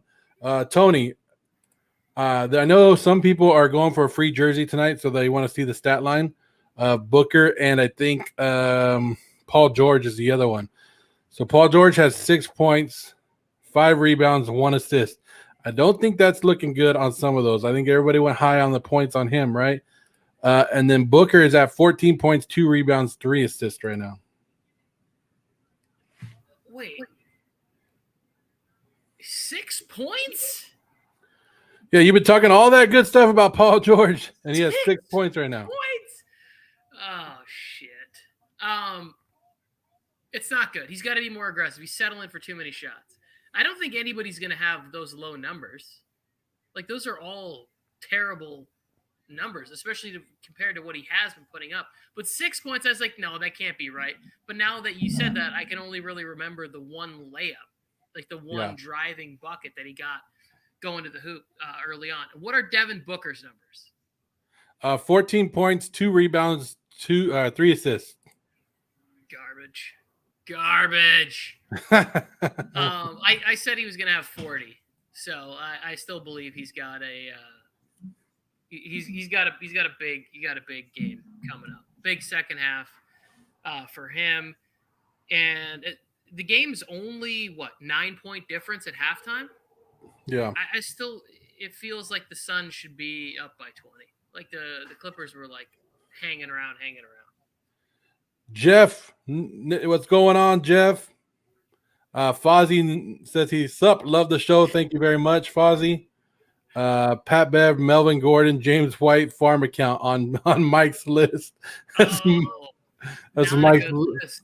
Not a good list to end up. Fozzie. Look at that. I get my own little chant right here. Look, 3 comments in a row. Joe. Go ahead, Tony. You can read one. Joe. That's great. Thank you, Jeff. Thank you. It's halftime, Tony. Your thoughts? Suns have been leading the whole game. Yes, they have. It's gotten down to like 1 point or whatever, but it's the difference is Paul George is just not being aggressive. That's the bottom line to me. Like Boogie comes in, gives them more crucial minutes, has like double-digit points or something like that. Pat Bev is making people. He's putting CP3 on skates, dancing, dribbling in between, going crazy to the rack, layups, making defensive plays, blocking shots, hard foul. Like he's all over the place. Like the difference is, and this is what frustrates me, is that Paul George can have several good games in a row, but if he has a second half, like he had a first half, thanks, Jeff. Pandemic P will be trending. Like at the end of this game, we could change the title or we could send out a tweet with this and it'll be Pandemic P will be trending. Yeah, Mike. Playoff P will be trending because he had a bad game. He has to have like 20 points in the second half of this game. 6 assists. He's 3 for 8 from the field and 0 for 3 in 3-point land. Yeah, Max said he was probably exhausted, and I get that. I mean, he's played the most minutes. They put up some graphic before. He's played like 90 more minutes or whatever than most people out there. And he's played 20 minutes in this game.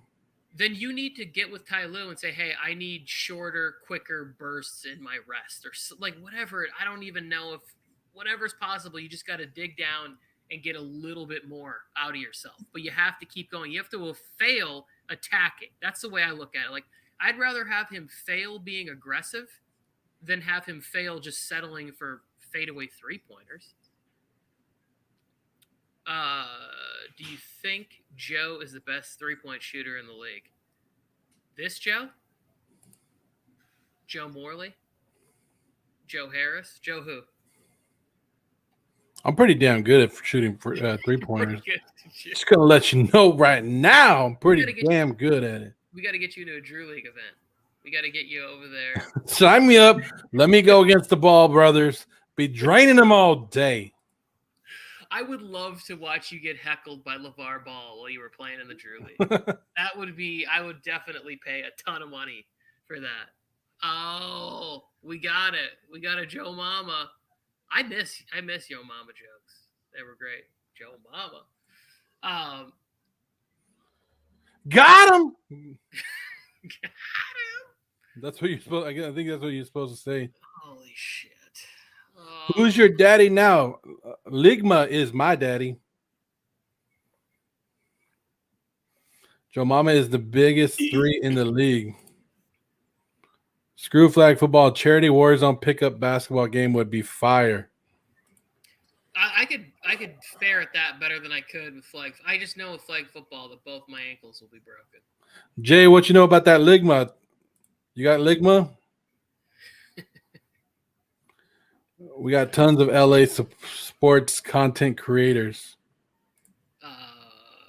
LeBron is the GOAT. Once Ligma.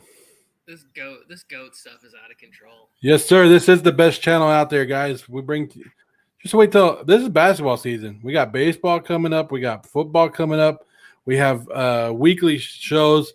Monday, we have Welcome to the War Zone. We're bringing guests on. We have mock draft Mondays, where if you guys are into fantasy football, we do mock drafts on Mondays. Tuesdays, we have Into the Crosshairs with Nick Mack, who's on the show. Where's he at? He's about to be back on the air in a minute. Well, he does nothing but rant and rave about the basketball life, and he does that live. You can go on there and comment with him. He'll get back to you.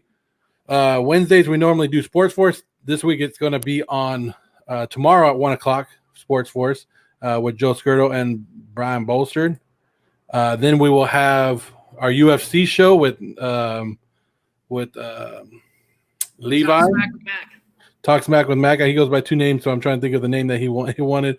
Fridays, again, we're mostly live again. We have Friday Night Wars. Saturdays, we have Fantasy Football Boot Camp. Guys, we are everywhere for you guys. Everything you need to know. Nick Kerr is undoubtedly the GOAT. Yeah, Wilma, yeah. I feel like young people are just always trying to get me to say something stupid. So I like read their comments in my head before I say them. Nick Kerr is the best ever. What do you think about the first half, Mac? I think the Suns can't get too comfortable. They got to come out the second half ablazing. DeAndre Ayton doing his thing. As long as he can get deeper in the paint. The turnaround jump shot's not there tonight. He doesn't have the touch, obviously. Struggling from the free throw line a little bit. He needs to get deeper in the paint, work on the smaller man, Morris, who seems to be his primary defender, and take advantage of a slower Boogie Cousins as well when he's in there.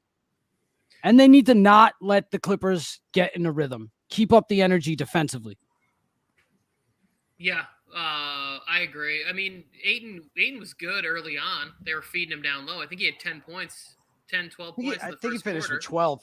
But what I'm saying is he's taken a couple outs, like mid-range jumpers almost. And a little bit of a heat check. Nothing wrong with that. Come on, fire it up. I want to see. He is 5 of 6 from the field, so maybe I'm just over-exaggerating on one missed jump shot. But I want to see more. I want to see more deep threes from Devin Booker. Great three-point shooter, that Devin Booker. Best part of his game. Listen, it's Jay Crowder shooting the lights out with 4 threes right now. He's got 16 points at halftime. He's their leading scorer. Wait, who's their leading scorer? Jay Crowder? Jay Crowder's got 16. He's 4 of 6 from 3. I thought for sure it would have been that superstar they have on their team. What's his name? Devon Libro? Oh, come on. He's got 14 points. Let's relax. How do you spell it? Devon, Devonlibro. Devon Libro. What the hell is Devon Libro? Well, Libro is book in Spanish. Oh, there you go. So I call him Devon Libro. Yeah. Yo, is Farm Account still in here? I got to talk to that guy. No, he's not. Farm Account just came to Listen, if you're going to come in here and say something like you don't know shit about basketball, you better be ready for an invite to Tuesday nights. All right? Because the invite's open, baby. Let's go. You want to test me?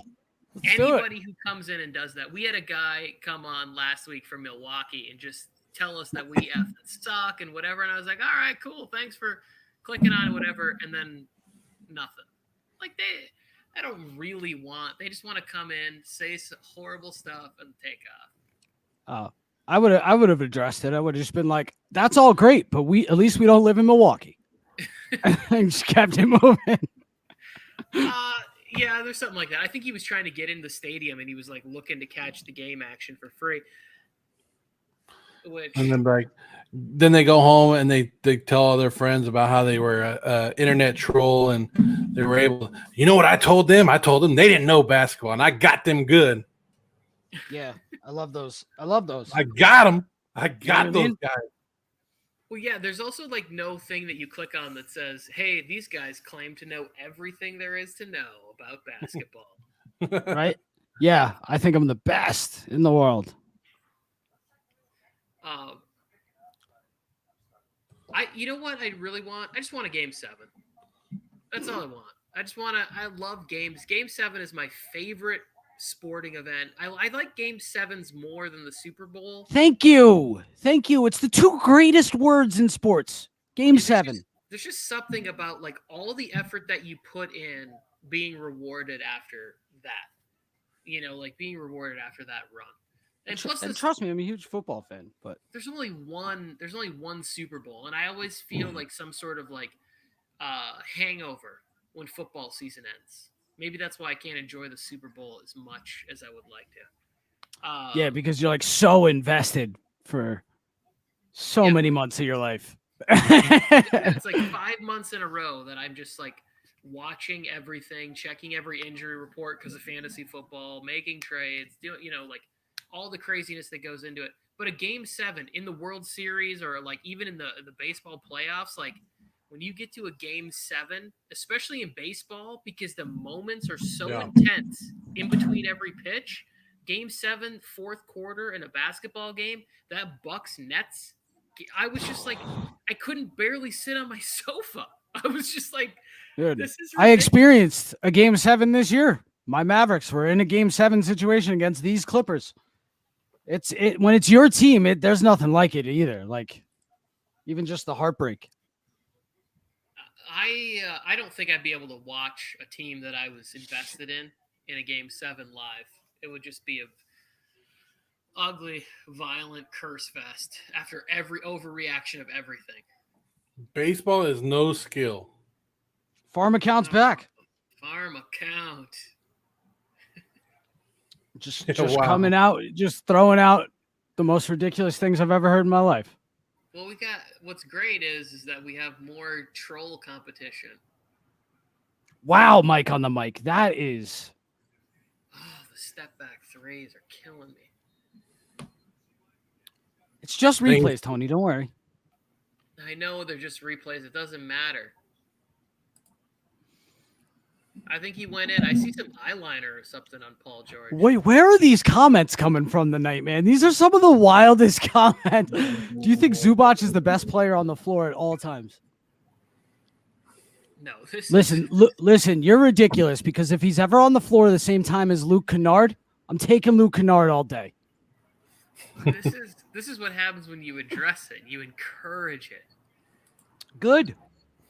Bump up that algorithm, baby. I'm here. All right. Nice. I'm going to watch the game, and you comment. You let me know if you need anything. Oh, come on, Tony. We could get back to the game. Tell whoever's running the comments to stop putting them up on the screen, and I'll stop addressing them. It's probably Joe's nephew. Like, and for all intents and purposes, this probably is a Morley somewhere. Yeah. 14 seconds into the quarter. First foul. I don't know. We got to talk about what Paul George gets away with and then what he does when he's either got the ball or not. I said that during the Dallas series, and everybody was like, oh, that's just basketball. Like, man's lowering his shoulder like a running back. He's got the pushiest left arm in all of basketball. When he drives, he extends more than anybody else, and he always gets away with it. Oh, wow. They just called a foul on Mikal Bridges on Paul George shooting a three. He's imploring Monty Williams to call the challenge. Oh, yeah. That's all ball. That's a terrible call. That is all ball. Oh, well, what if they get him for being in his landing space or something? Yeah, he doesn't touch the elbow. They can't call it. Can they call it a different? Dude, that is a perfectly. That is. Yeah. I'm a big fan of Bridges, too. Dude, you can't play better defense than that. He didn't touch him at all. I like Bridges as a nice role player. Like, he shot the three well. I've been impressed by his defense. How many people we got in the chat right now? 10. I don't know. Something like that. Something like 10? Yeah. It's fluctuating, going up and down. Was that my dog? Though. Bridges. Oh. No, that was probably, if you're hearing weird noises, my dog's having a crazy dream right now. Good thing my dog can't hear it. No, Mikal Bridges. I want to talk about him for a second because he's been extremely impressive. And I think this is just like kind of what we're seeing on some of these teams, like players.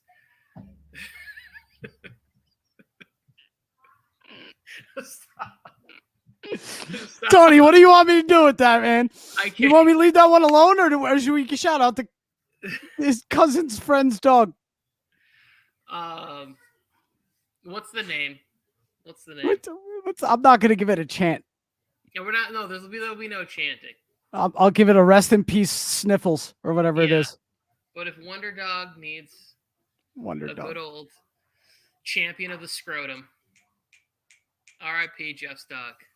These guys are friends. Dog's name is Bofa. Oh, Can we get back to basketball here? This is going off the rails. Who decided to put that comment on the screen? R.I.P. Jeff's dog. See, Farm Account even said R.I.P. Jeff's dog. I feel like people within the war zone have made spam accounts to throw these ridiculous comments at us. They have. They are going on. I miss when Scott and Vel K and HQ are in here talking hoops. No, all I wanted to say about Bridges was that it's the reason why guys like James Jones or Jones get executive of the year. Also, Cam Johnson and Cam Payne as well. But yes, continue about Bridges. Yeah, no, like Bridges played on another team before this. I'm blanking on who it is. Was it the Sixers or was it like it wasn't the Mavericks, was it? Bridges played on another Hornets? team. Hornets, maybe? I don't remember. I think No, he that's played- Miles Bridges. Sorry. Maybe I'm getting that Bridges confused then. I don't know where Mikal Bridges played before this, but I thought that he played somewhere else. And just getting fined like that and getting the most out of some of these players, like you said, Cam Payne is another one, bringing him back from China. You know, he was Cam Johnson, who hasn't even seen the floor tonight. He has COVID. He's out. I didn't get that news. I didn't get that. What? You got news before me, Tony Tucker? Late game scratch. They announced it like, I don't know, maybe 15 minutes before the game. I was sitting down and they just were like, Cam Johnson is out because of COVID protocol. Oh, they're even in the playing field because Zubac is out. Oh, it calls stud. It's going to come back to bite the Suns. Although it never does. It never Did it really does. stand? I argue with my foot. I'm sorry, Mikal Bridges has only ever been in Phoenix. That's a tough call, man. That's crazy. I don't know. If you were a coach, would you ever use I would never use my challenge until the final, 5 minutes of the fourth quarter. I'm going to call you. I'm going to call you. All right. Maybe on a Tuesday night. Oh, who is Jase?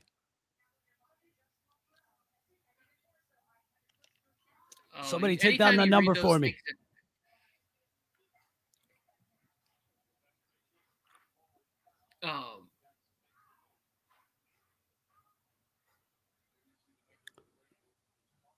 Somebody take down that phone number for me. Somebody flashed their phone number and said, I know nothing about basketball and make me look like a fool. I don't know why I'm calling you, but 130 more minutes of playoff basketball Paul George has played than anybody else. Now, that's partially because they went to a game 7. They went 6 and 7 games, and the Suns played 10 coming into this series? I got your number down. You got numbers? You guys exchange numbers? You good? You set up a little play date? Nice. Yeah, right? FaceTime. Yeah, let's do it. Just tell him what an idiot he is. I don't even know. I don't know. Have a little fun. He said he wants my number. So, but this game, the second half is not starting out good for the Suns. No. And this is what I was talking about. You can't let the Clippers make these runs. You can't, especially at home, you can't let the crowd that looks to be there get back into it. Ooh, that was ugly. I don't know who that was. Who shot that ball, Mac? I didn't see. Who shot that last one? Was that? Oh, God. Oh, boy, Devin Booker. Who was that? What was his name? Devin Booker. For the people at home. Oh, shit. Booker doesn't miss that badly on a 3, does he? Devon Libro, as you would call him. Devon Libro. I want to know who So- this is and where this state's at. They said they want me to call him. I'm not going to call you on live. Should I call him on live? No, you can if you want. I don't know. How does that work? Do you have to pay more money to call people in the States? I don't know. I think I they don't have to know. pay. I think they have to pay when I call them. Well, then good. Call them and leave it and just set it down. Charge them for trolling you. This is what you get, sucker. Morris Sr. with an up and under. Rudy Gobert would have never fallen for that.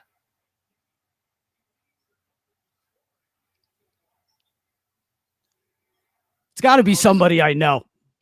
That's why I'm going to call it. Oh my goodness. Crowder wishing that he had this game in the NBA Finals last year against the Lakers. Yeah, wow. Tony, you're a little ahead of me. That's why I'm trying. But it's to back get up to away a as 9-point close as lead. possible. Again, Phoenix is withstanding the storm from the Clippers. Yeah, they're getting big shots from Jay Crowder, even with the dude with Paul George in his face.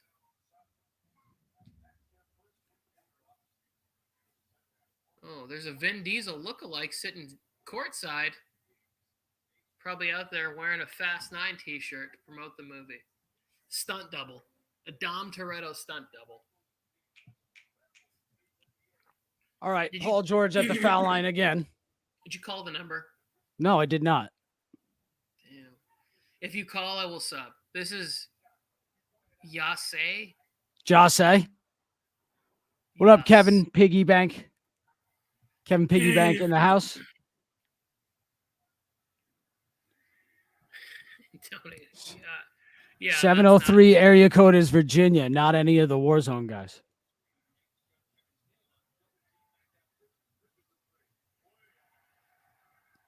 Dude, that's weird. I don't want any weirdos having my number to just hit me up and like troll me in my personal life. I see what I get what you're saying. I think you can block it, but yeah, they could just call you from different numbers if they really wanted to Yeah, annoy you. I get it. exactly. Really want to schedule something on I do my show every Tuesday nights. You're more than welcome to join me. Yeah, but didn't they just say they don't know jack shit? Good foul, Reggie.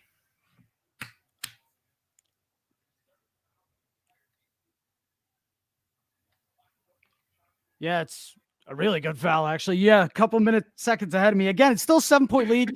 Ain't with a chance to cut it to bring it back up to 9. Phoenix is withstanding the storm so far. But guys like Reggie, guys like Marcus Morris, they're going to have to start putting up those shots like we were saying before and earlier. They're going to start looking a little sloppy here. Yeah, the whole benefit of having this line up on the court is because they can spread the floor and make threes. If they're not spreading the floor and making threes, then Aiton with now a you're tough just- finish. You're getting beat underneath. They're just See what not. I mean? They're just not falling tonight. No. Terrence Mann hasn't been taking his shots either. They've been leaving him open. And again, he missed a 3. But what was that? I believe that's his first field goal attempt tonight from beyond the arc anyway. I haven't seen him take many shots or be very aggressive. Really, since Dunk. that game 6 against Utah. Oh my goodness, Rudy Gobert, take note, my friend. That's how you guard Terrence Mann. Oh, that's a foul? Oh, Jesus.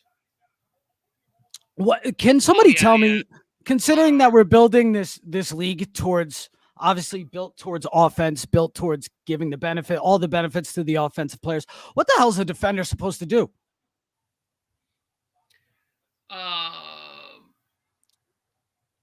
It's a very good question. Warzone, thank you for doing that for me. Who was ever running the account? Probably Joe. I Joe will don't know. Joe will throw right back. Troll on troll crime. Oh. I honestly don't have a good answer for that. Like, we're seeing the same thing in football with the defenders, where it's like almost impossible for them to sack the quarterback or play defense. It's the same thing with like the guys that are really good defenders. Like, you just have to waste so much more energy to even be effective. That guys like Kawhi Leonard will only play defense for like 1 quarter of basketball. Yeah. What's going on, Joe? Cortland's back. If you didn't know that, Cortland's back. His phone died, but he's back. What's up, Cortland? What's going on, Cortland? How's this? You had Suns by 5. It's looking pretty good for you right now in that prediction. Sports Advisors Network. This is new.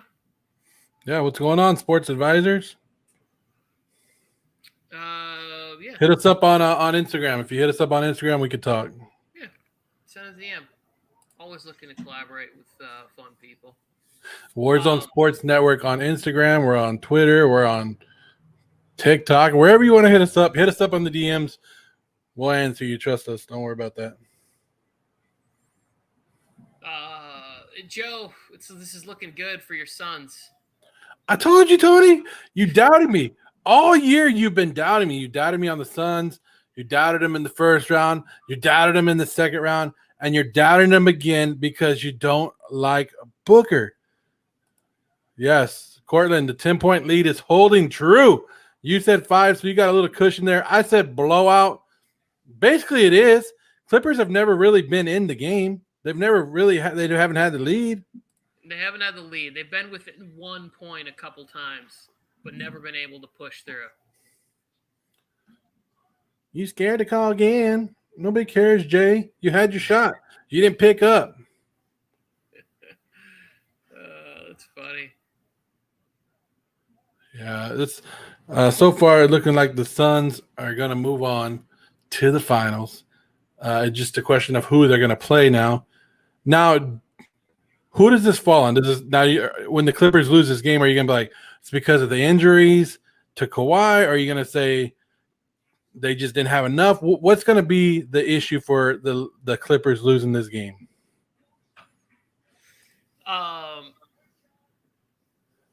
You're not getting cheered for, Mike. I don't. My narrative, or like not narrative, but like my thoughts will be that just the better team won. Like they're healthy, right? The Phoenix Suns have the one thing that's been great for them is that they've been healthy. They haven't. The injury bug has not hit them in any major way. I know that Chris Paul had the shoulder thing, and Booker got his nose touched. Hey, who did that dunk down right now? What's his name? Who dunked right there? That was Devon. Hold on a second, Tony. Joe, hold where on. were you when he was shooting bricks and air balls? A couple minutes ago? Come back in, the guy flushes and he's flexing on people. Hold on, Tony. He dunked on nobody. Oh, good. We got basketball people back. What am I holding on for? I gotta force out some of these other guys. Monty Williams should be getting his flowers. Yes. I would say this much. I think everybody's going to blame it on two things. Paul George and no Kawhi Leonard. That this series was different. To me, the injuries are part of it, but I would ultimately just say this. That when you have a team that's this deep, this disciplined, and plays defense, I'm betting on that team to win the series, and they'll close it out tonight. Monty Williams in the finals. Can't wait to see that. Lakers. He's saying the Clippers are just outplayed. Yeah. Yeah. No. Yeah. It's really. Although I don't know if they're being outplayed, they're just not making a shots. Scott, what do you think about the first half of Paul George? Like, why were we seeing more of the settling jump shots? You think just straight up fatigue? Like, they just put up that graphic that he's played like 130 more minutes than Booker. It's a lot of extra minutes to be playing. I'm just wondering as to why he hasn't been more aggressive. And he's attacked the basket a couple times in the early go here, but not nearly as much as I would like to see him driving and either trying to get the foul or kicking it out. Yeah, the shots didn't drop. Yeah, they just haven't been going in. They were going in last game, Reggie Jackson and Morris and everybody knocking down threes last game. And in this game, they're just not going down. So they got to just start making shots. I saw Phil K in here earlier. I want Phil K to come back because I need an apology, right? I need an apology. You know that if the Clippers win, Phil K is jumping in here to talk to you. I do think there is something to that. And I think you can change where the anxiety and stress is going in a game by how you're playing. They can add it to the Suns if they can get hot and get them to tighten up and think that they might lose and be able to force a game 7. I think you can change that, but it is definitely very hard to switch that momentum and get it headed in the other direction. Tony, how many points does your boy have tonight? This who? Your boy. Booker? Are you talking about PG, Booker? 13 points. 13. 7 rebounds, 1 assist. Booker, on the other hand, has 16, 3 rebounds, 3 assists. He's got 16. What's his field goal percentage? Can I get a little field goal percentage check? He's 7 for 16. That's pretty good. It's pretty good. It's a good game. It's efficient. But I called 40. Yeah, you said a big game, but hey, it's all good. He's playing better than he has played in the last couple of games. Let's just say that. He's looking better. Once he took the mask off, he became better. Yeah, he did play better in game 5 for sure.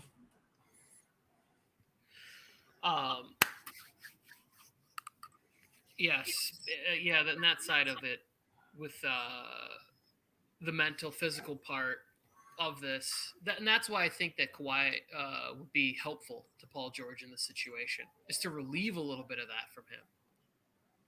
You know, like it's a lot to be on one person all the time. And that's why I prefer there to be a 2-star system as opposed to in the first half we were talking about it's better for Paul George to be there by himself.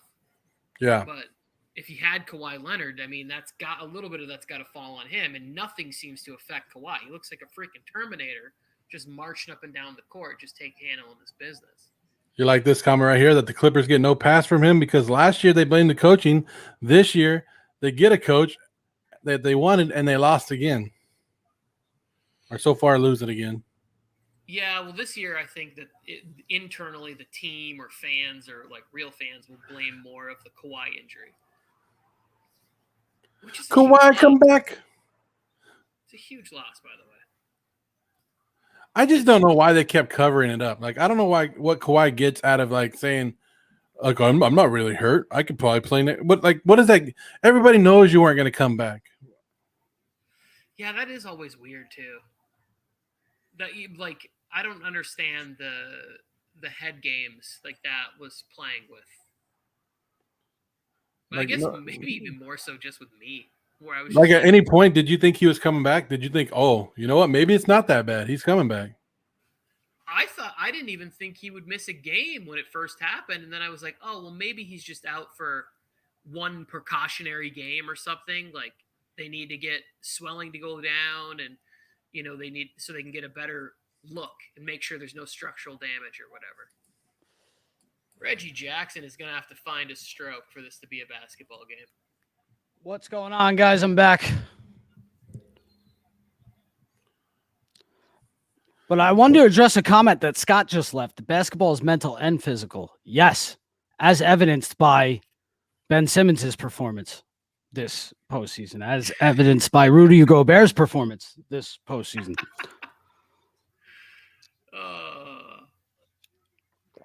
But sorry about that.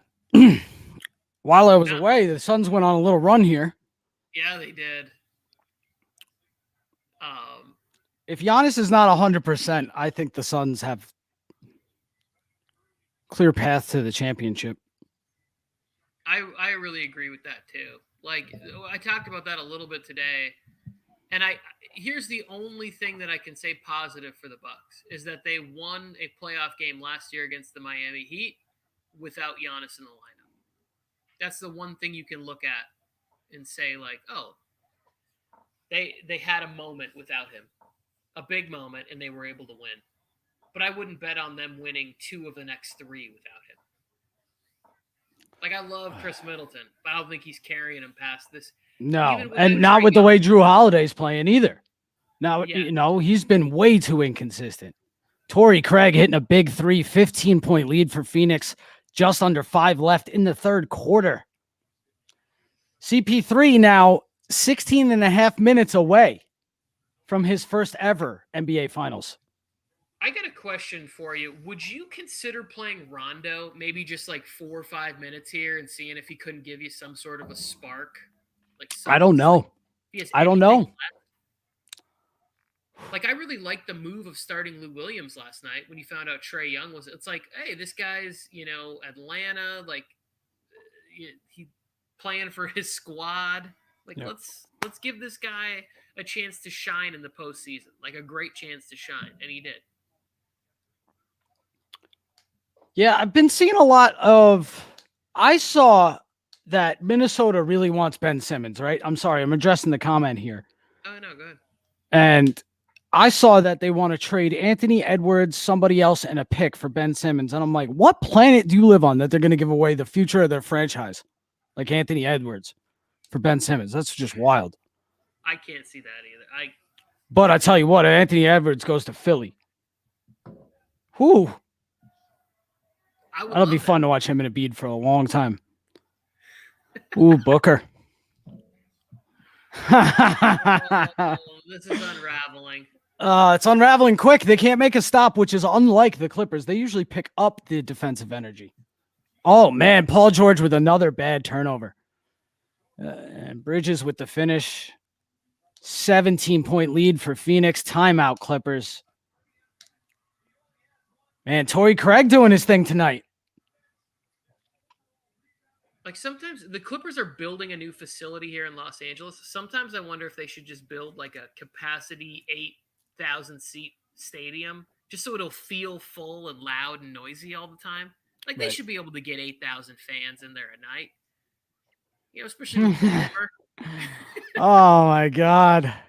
Listen, I'm not even going to rag on the Los Angeles faithful after this.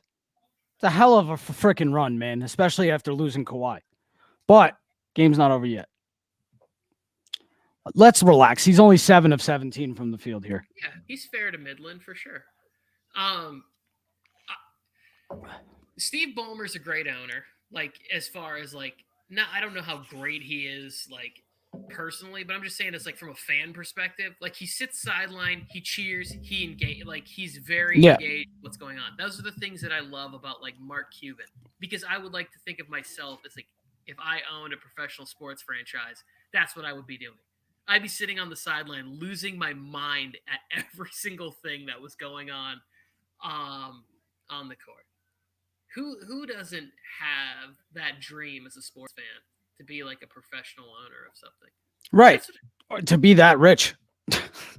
Yeah, at that point, to me, like, money wouldn't even, it would be like secondary. Like, I just would be, you remember how we used to see Mark Cuban? He was always in like sweats and a Mavs t-shirt. Like, it was always like, all this dude does is work out and watch the Dallas Mavericks play. Like, Ballmer at least shows up in business casual.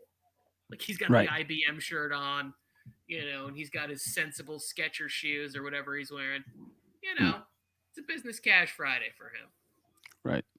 Interesting storyline here for the third quarter as we come back from timeout. Clippers with the ball down 17. 23 points for the 23-17, I believe they said, or 25-17 in the third quarter, 25-19 now. Yeah. This is when the Clippers usually turn things around, is the third quarter, and to see them come out so flat was actually surprising. I thought they were definitely going to make a run at this thing, but it completely went the other way. So, well, they got to get this 3-ball figured out. They got to get the rotations and get the shots going, and PG's got to keep going at them, just keep getting aggressive. Absolutely. Just got to not be afraid of the free throw line, not be afraid of the moment. Well, Paul George isn't afraid of the free throw line, that's for sure. But being aggressive, yes. Ballmer moves the Clippers to North Dakota after this. It's amazing. That would be great. That would be great.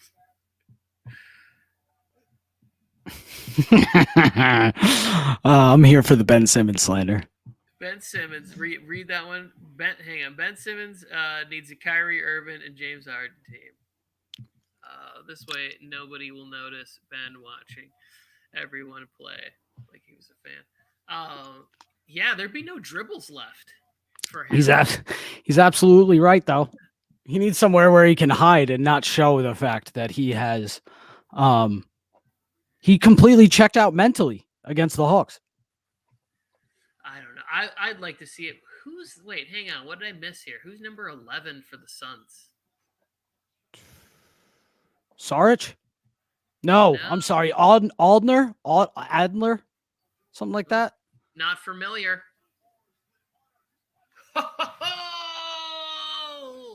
Joey Morley. Oh man. Here we go. 10-point game. Chance of defense. Rain down from the stadium. You are definitely ahead of me. They have Adler, Alder, Elancho. I don't even know what his name is. Yeah, Alder? I don't know. Hatter. Who knows what his name is? He's in the game because Cam Johnson is out, I'm assuming. Unless Saric got injured. Oh, big block from Boogie Cousins. Help defense. Boogie going full. 7 on the shot clock. All right, Suns, the lead's back down to 10 after getting all the way up to 19 here. And the defense intensity's picking up too. Like, this is what we thought we would see earlier on.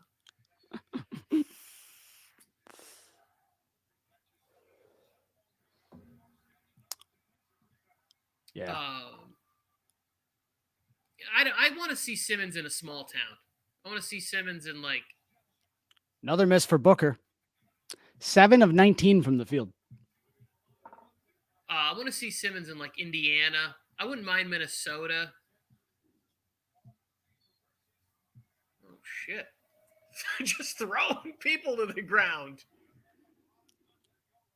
Yeah, they are.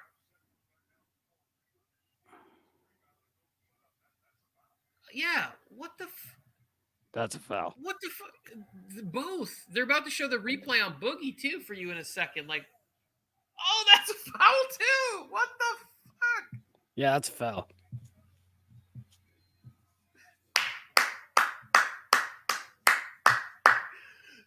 Hey, Phoenix. Ooh.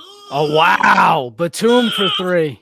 It's getting stuffy in the Valley of the Sun, ladies and gentlemen. It already was stuffy. Timeout Suns, minute 43. 7 back down to a 7-point game. These Clippers don't go away. I knew this run was coming sometime. Sixers. Interesting storyline. Ben Simmons has purchased a new home 1 hour away from the Staples Center. What's this? I'm sorry. I'm too into the game. Cortland, what does it say? Here's a storyline for you. The two teams. Factors in the playoffs. The Phoenix and Atlanta could make the finals and be your defending champs going into next year. Yeah, I think that's good for us that are basketball fans. Like, I'm going to enjoy the finals much more than I did like Cavs Warriors for a third year, even though I'm a LeBron fan. Like, I'm going to enjoy watching one of these teams celebrate, have that moment, whoever it is. Right. And don't tell me about somebody who I thought would be a non-factor. Me and Joe Morley, I've been on the Suns train for a very long time. Joe Morley longer than me, but me for at least a couple months now. It's so funny because Joe did this thing where we talked. You can go back and watch my Welcome to the War Zone where he talks about the Suns, and I give him credit. I tell him the Suns are legit. I back him up. I give him all this. He doesn't remember any of it. When I said, yeah, the Suns are real, this is a good take. The Suns are good. I said, it'd be a great way to end COVID is to see little CP3 hoisting a Larry O'Brien. Whoa, Steve Ballmer is getting a little excited in the crowd over here. That's why I love him. No. Somebody show that replay. That was borderline assault. That was borderline a Me Too movement, Steve. That was close, dude. Somebody play that on the screen. That was insane. Oh, are you trying to tell me that somebody's going to be a partial owner of the Clippers after that move right there? Wow. Somebody might. 10-point game now. CP3 hits another big three, man. He wants to end this tonight, Chris Paul. He'll take over right now if he has to. Oh, of course. I mean, Offensive foul. Booker gets hit in the nose again, right across the nose with Paul George's elbow. Oh, no. Shit, that hurts. Oh, no, dude. He broke his nose in 3 places, and now he catches an elbow across the nose. No good. Oh. Fuck. On a broken nose, dude. Ooh. Oh, that hurts. That hurts my face. It hurts that. As somebody who's broken their nose before, more than once, my whole head hurts right now. That could also be the dehydration from how hot it is in here, but I'm going to go with I don't think I've broken fingers and toes. I've never broken my nose. I'm a former amateur boxer. I have my nose broken a lot. Makes a permanent clicking noise now. Yeah. I'll show you one. Mac, the goal is to not get hit in the face, though, right? Oh, dude, yeah, I know. I'm just kidding. Yeah. I used to train. That hurts. That hurts my face. It hurts that. As somebody. That is one more time for everybody that didn't see it. That hurts. That hurts my face. It hurts that. As somebody. Oh my goodness, you were right. That is a Me Too situation right there. Do that. If I'm the guy next to him, I'm calling HR and I'm being like, So yeah. I own the Clippers now, right? I would totally be doing that. I'll be like, I'm gonna need access to your G5 or one of them for sure for life. Oh my God! Shout out to the quick work on that video. I was not kidding, ladies and gentlemen. That is superb work. Yeah, there it is. That's gonna win us a Webby right there. That's it. That was unreal. That was unreal what I just saw. Booker staying in the game. You got to respect that. How many people are in here? Thoughts on that? Sorry. You got to respect that. To the North Dakota Strokers. I like that, Cortland. Chris Paul is put. Whoa. Wow. Boogie throws CP3 to the ground. Cortland, that is fantastic. That is a fantastic comment. They're calling a technical foul on Boogie, saying Chris Paul flopped, which he kind of did. For what? What did he? I didn't even. Look, he makes the layup. Oh, he threw an elbow at him. Okay. But he dives onto the ground. Like, this is what we got to stop. Look at this. He dives. He did throw an elbow intentionally at his head. I don't keep, but he does dive. Like, as soon as he gets hit, he just head first into the ground. I bet you Boogie gets ejected. You can't. But if you're a ref and you see that, you gotta be like, okay. He dove on the ground. Yeah, I'll be one of them. I won't tear him up. We know his impact in the regular season, but what about the playoffs, man? But if he gets him to a finals and gets him a ring, Chris Paul moves up considerably on my all-time list. Now that looks accidental. Oh, Chris Paul is calling for his ejection. Yeah, I have already told you my theory on that. Player president has to meet with the officiating crew. Yeah. Collective bargaining time, huh? I need some calls late in games. I agree with Scott's comment here. This is a must-win. This series. It doesn't have to be this game, but this is a must-win series for CP3. 100%. Or people are... I love this promo right here. This promo that Joe made today. Oh, it's beautiful. This was my quote. This was my quote from the last Tony, game. it's very Yogi Berra of you. I'm not rooting for the Clippers. But I don't want to win. Tony channeled his inner Yogi Berra for the quote for tonight's live to promote it. Yes. Just said, what would Yogi say? He came out with that. Yeah, okay. Oh, Mike, I've been knocked the hell out too. In Chris's defense, he's 5'11", 198-pound guard, getting hammered by a seventh. Getting hammered, he tried to get the elbow over the top of him. He grazed the side of his head. Come on. I mean, Tony, you're actually listening to it with sound right now, so I can't hear what this referee expert's saying, but Steve Javy, by the way. I know who Steve Javy is. Everybody relax. How many people we got in here? Did anybody else see Steve Ballmer give out 2 handies for free in the audience?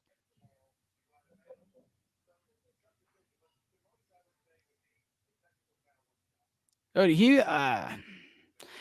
going to get at least a 1 because it's unnecessary basketball, like unnecessary contact, like they've been playing, like they've been calling and they've been saying it.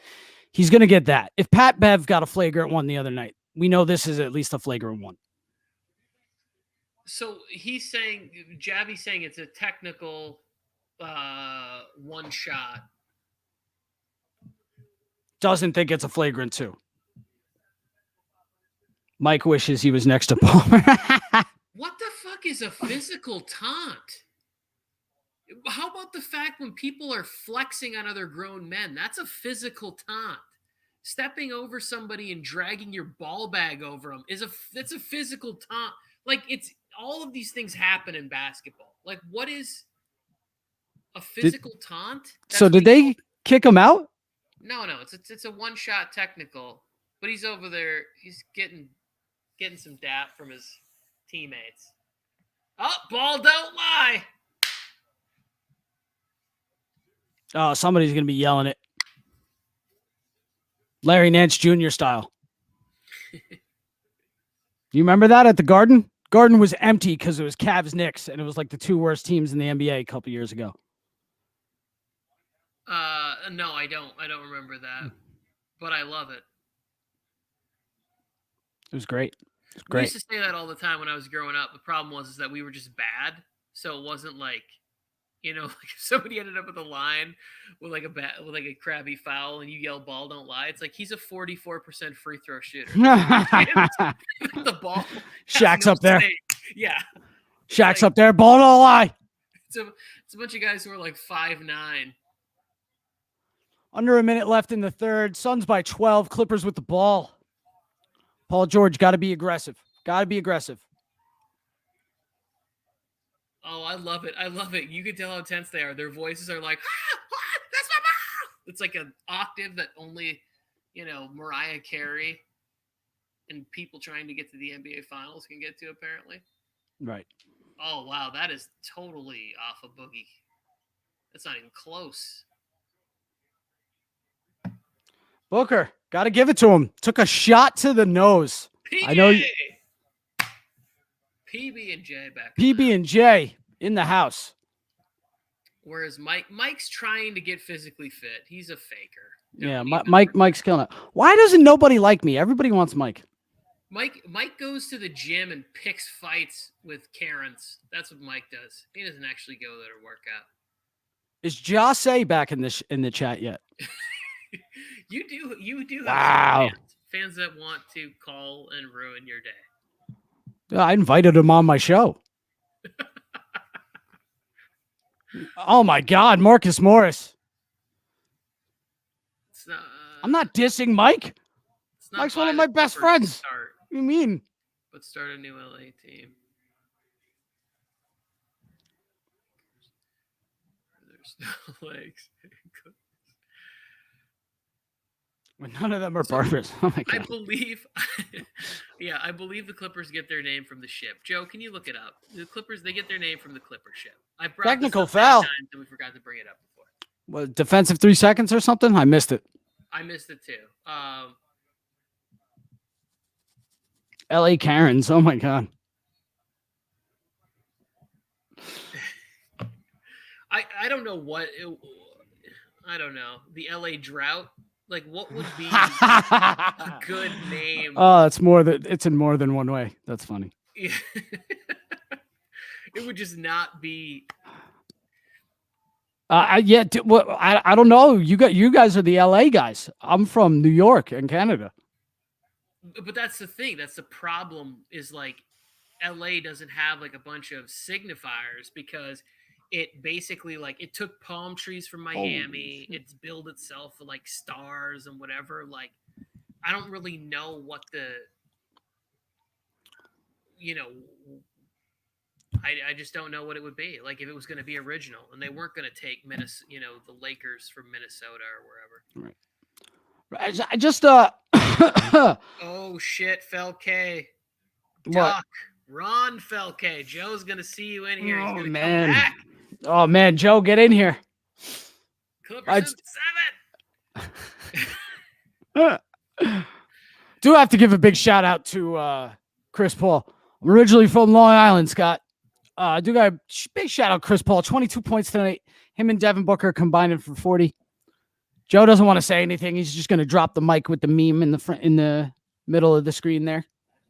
That's the promotional graphic. Tony Tucker doing his best Yogi Berra. Yeah. Cortland, the LA Superstars. It's not bad. It is. It's sort of like, yeah, movie stars. It's like the thing that's like most identifiable. Yeah, I guess.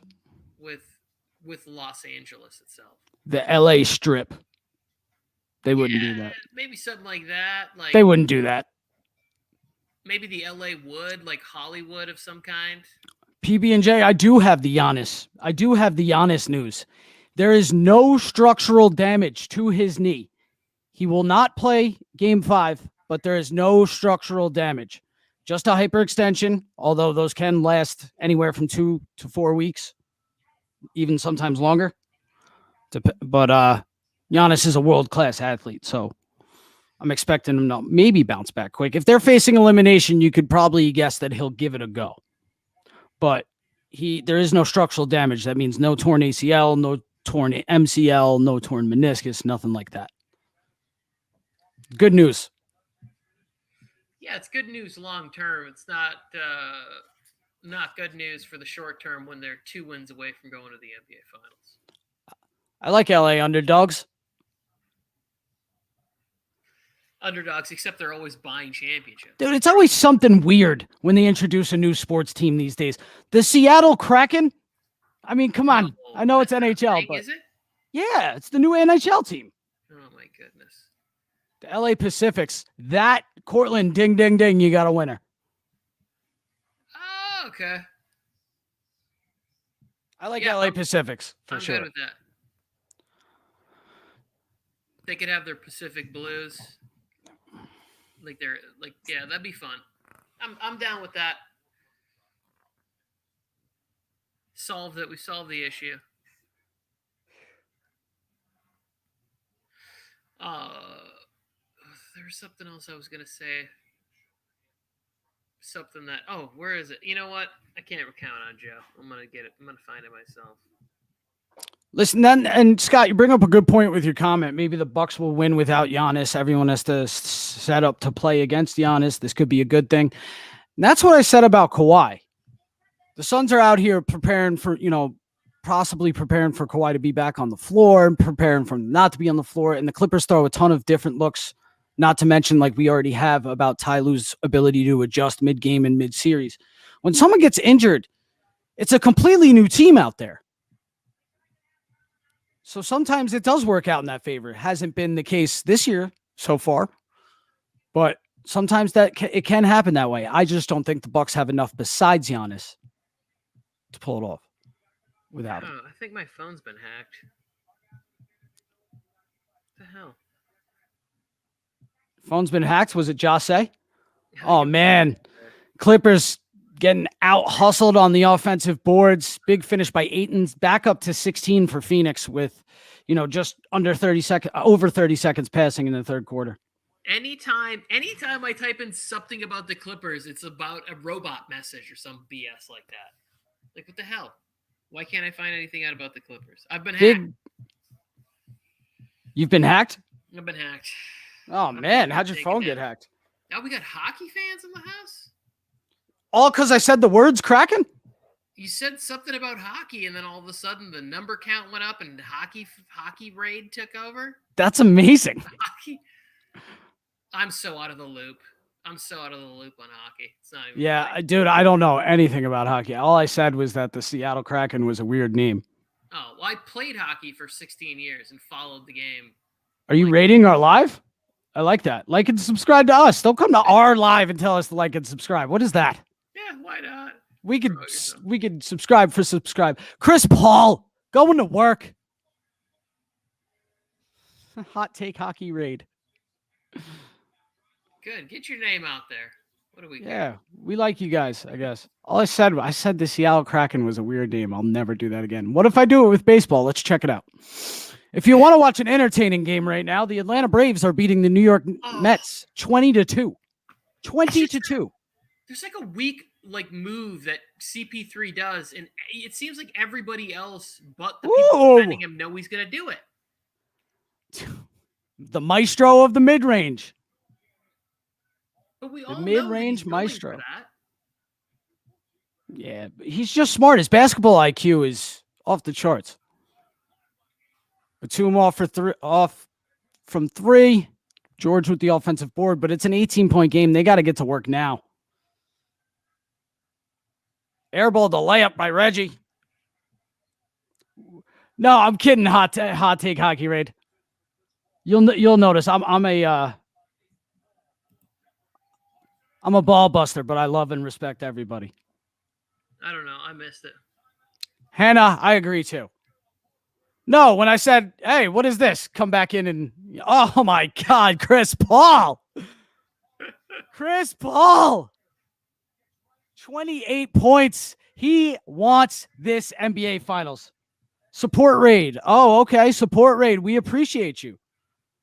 Please get in touch with Joe Morley and Mike on the mic, the two founders of this channel, and how we can support you. We'll gladly get you back.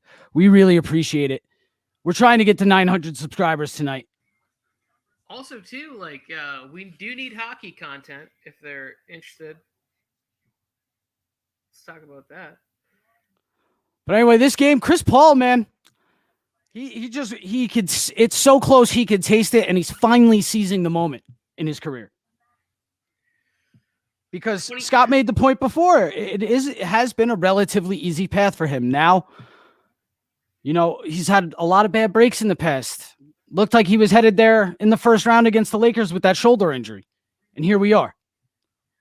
Dude, hot take hockey, we appreciate the hell out of you, by the way. Thank you for stopping by. I don't know what's going on. I don't know where all these comments are. I don't know.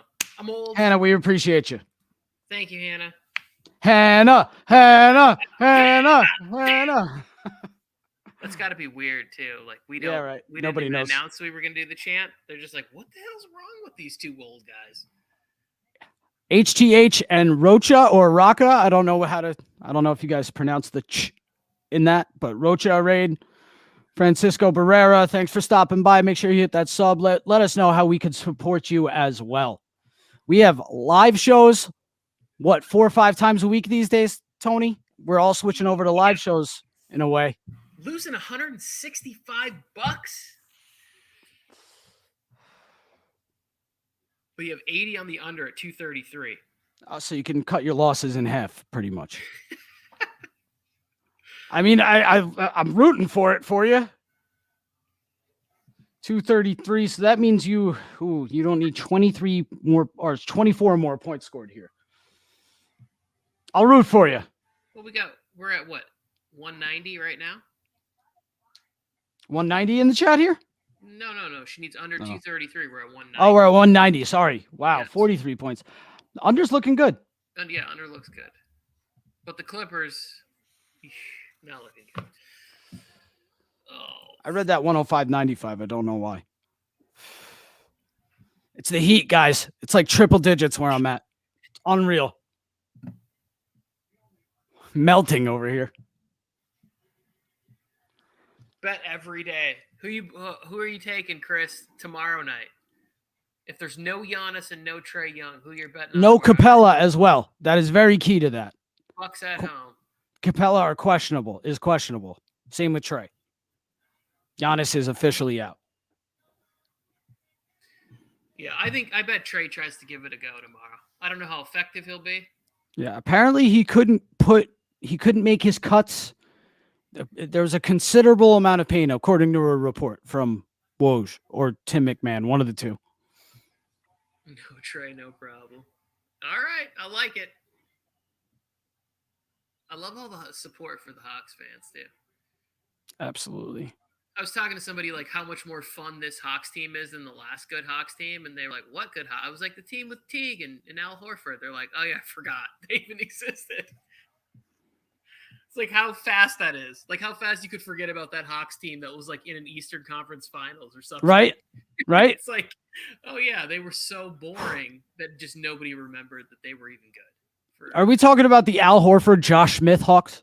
Yeah, wasn't it Josh Smith and like Jeff Teague and Al Horford? Yeah. He forgot Joe Johnson? Oh, get to it.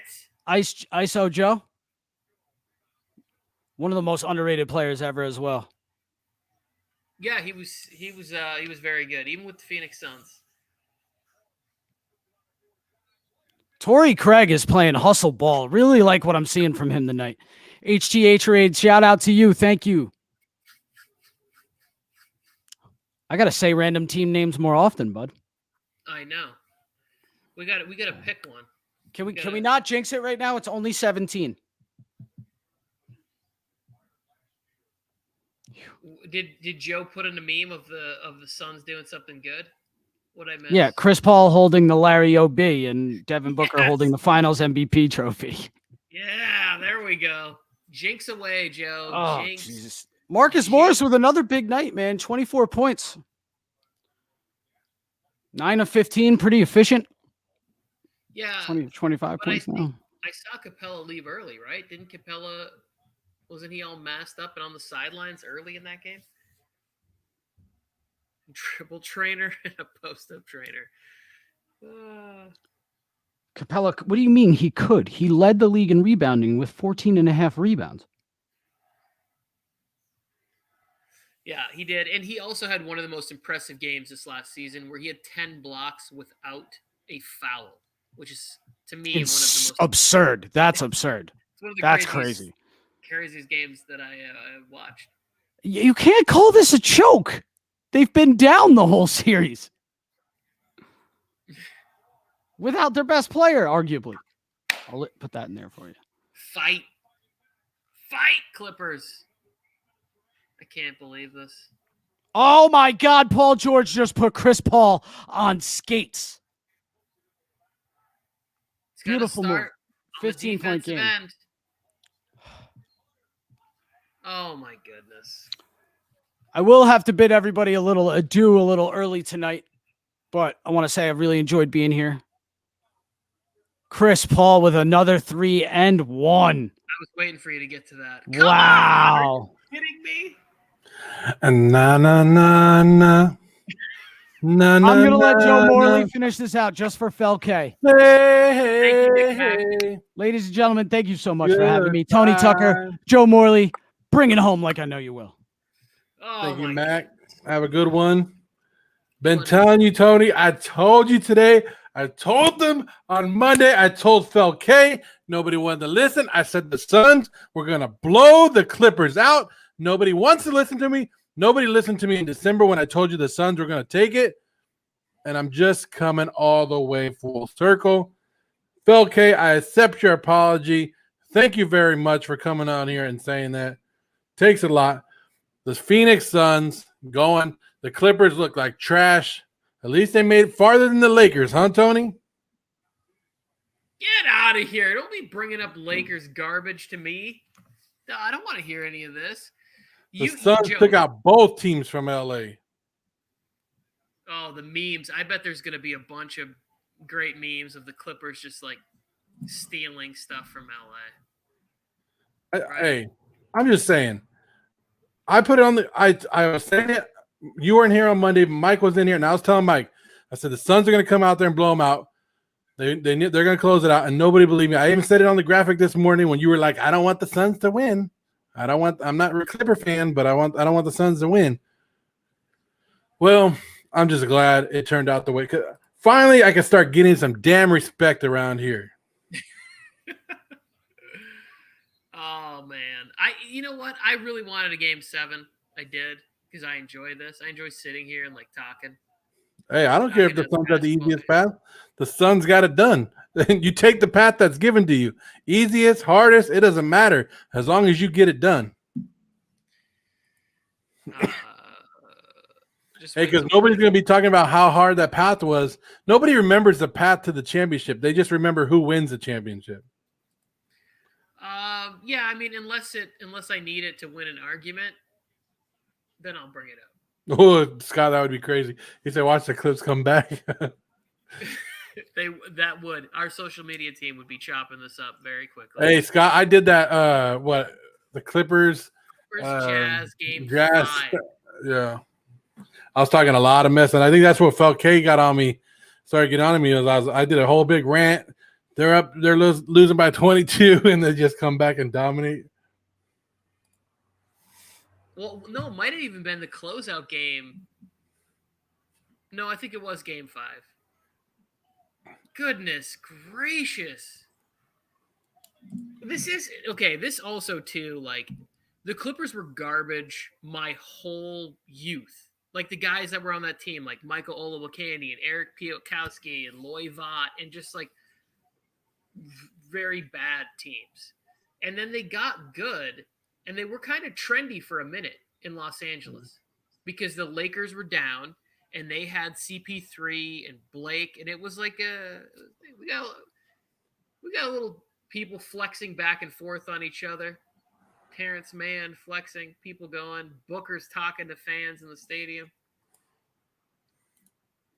Oh, Pat Bev just shoved CP3 to the ground. Oh shit, that is.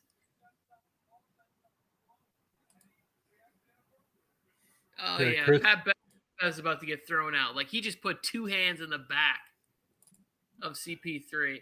Oh, yeah. You see that? Yeah, I just saw it right now. Oh, He just shit.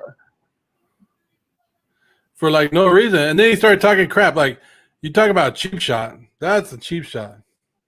It's all falling apart now for the Clippers. I wonder what he said to get that response. It couldn't just be like, you're losing, bro. Pat Bev, though, has been playing like that the last couple of days, like the last couple of games. His intensity, like it's okay to raise your intensity, but you don't go too far. These guys you're going to be teammates with one of these guys later on. Only needed a 2.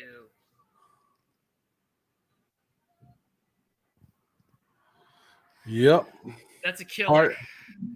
Party for the Suns. I don't know, Tony. Did I get lucky with calling the Suns? Yes. There's a lot into it. But before the season, they said the Suns had a 3% chance, 4% chance of winning the NBA Finals. Now they're one of the final 2 teams there. Well, I mean, there's a little bit of luck in any sort of like prognosticating, I think. Is, especially when you're doing it on from the far, unless you're betting on Michael Jordan or Tom Brady, apparently. But I don't know, Joe. I'm just kind of pissed off about how this game went, to be honest with you. I didn't want a blowout. I didn't want all this, and now we got people shoving each other, so now there's just going to be like people talking shitty about other people. I don't know. I wanted to blow out. Chris called it wrong. I called it right. I actually picked the Suns to win this game, but I thought it was going to be closer than this. I don't know. I'm just feeling good about it. I don't know what. I just don't know what. But I feel that this, like I've said it. I've said this multiple times this year, that I felt that the Suns felt it last year in the bubble. They went 8-0. They didn't get to go to the playoffs, but that's where it lit the fire, where they knew that they could line up against anybody and anybody anywhere and play good against them.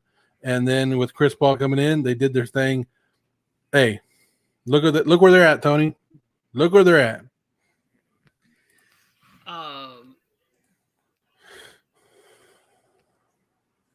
They're here. They're about to go. Chris Paul, who's I don't know. One of the best point guards of the last 25 years is about to go to his first NBA Finals, which is great. Monty Williams, coach, gets a second chance, gets a young team, galvanizes them, gives tons of praise to CP3. He's about to go coach in NBA Finals. Great for him. Devin Booker is an emerging player in the NBA, like moving quickly up the ranks of however you want to grade him in the top, sort of point guard, shooting guard position. That's great. So many young role players that have just been playing above and beyond where a lot of people had them. Bridges, Payne's a great story to see back. DeAndre Ayton in his first playoff performance, a lot of people were wondering what he could do. Like, he's been phenomenal. Probably the most consistent Sun on this entire run, dominating in the paint. Is going to get to play in the NBA Finals. Jay Crowder going to the finals for back-to-back years. Devin Booker back in the mask after you take that elbow from And Paul there goes. George. You already talked about Beverly leaving, right? Yeah, Beverly's hitting the showers for sure. See him but throw I his, just- that feels jersey confident. up in the stands. Yeah, he threw the jersey up there. It probably got thrown back at him. That's why they cut away real quick. But let's just put it like this: like, do you think that Monty Williams was like, "Hey Booker, if you're staying in the game, you got to put that mask back on because these guys are now they're getting dirty, they're getting cheap, and we got the NBA Finals coming up. So protect the face, protect that moneymaker." I mean, how long do you keep these guys in for? Well, yeah, I mean, we're under 5 minutes. I would probably for sure, I'd be letting any Suns fan that's there get like a good foul timeout. I'd get CP3 off the floor right now. I'd get Booker off the floor, and I'd let Payne's shown that he's more than capable of playing point guard. Chris is saying NBA is hard to bet on. Yeah, no, I agree. I struggle with betting on the NBA.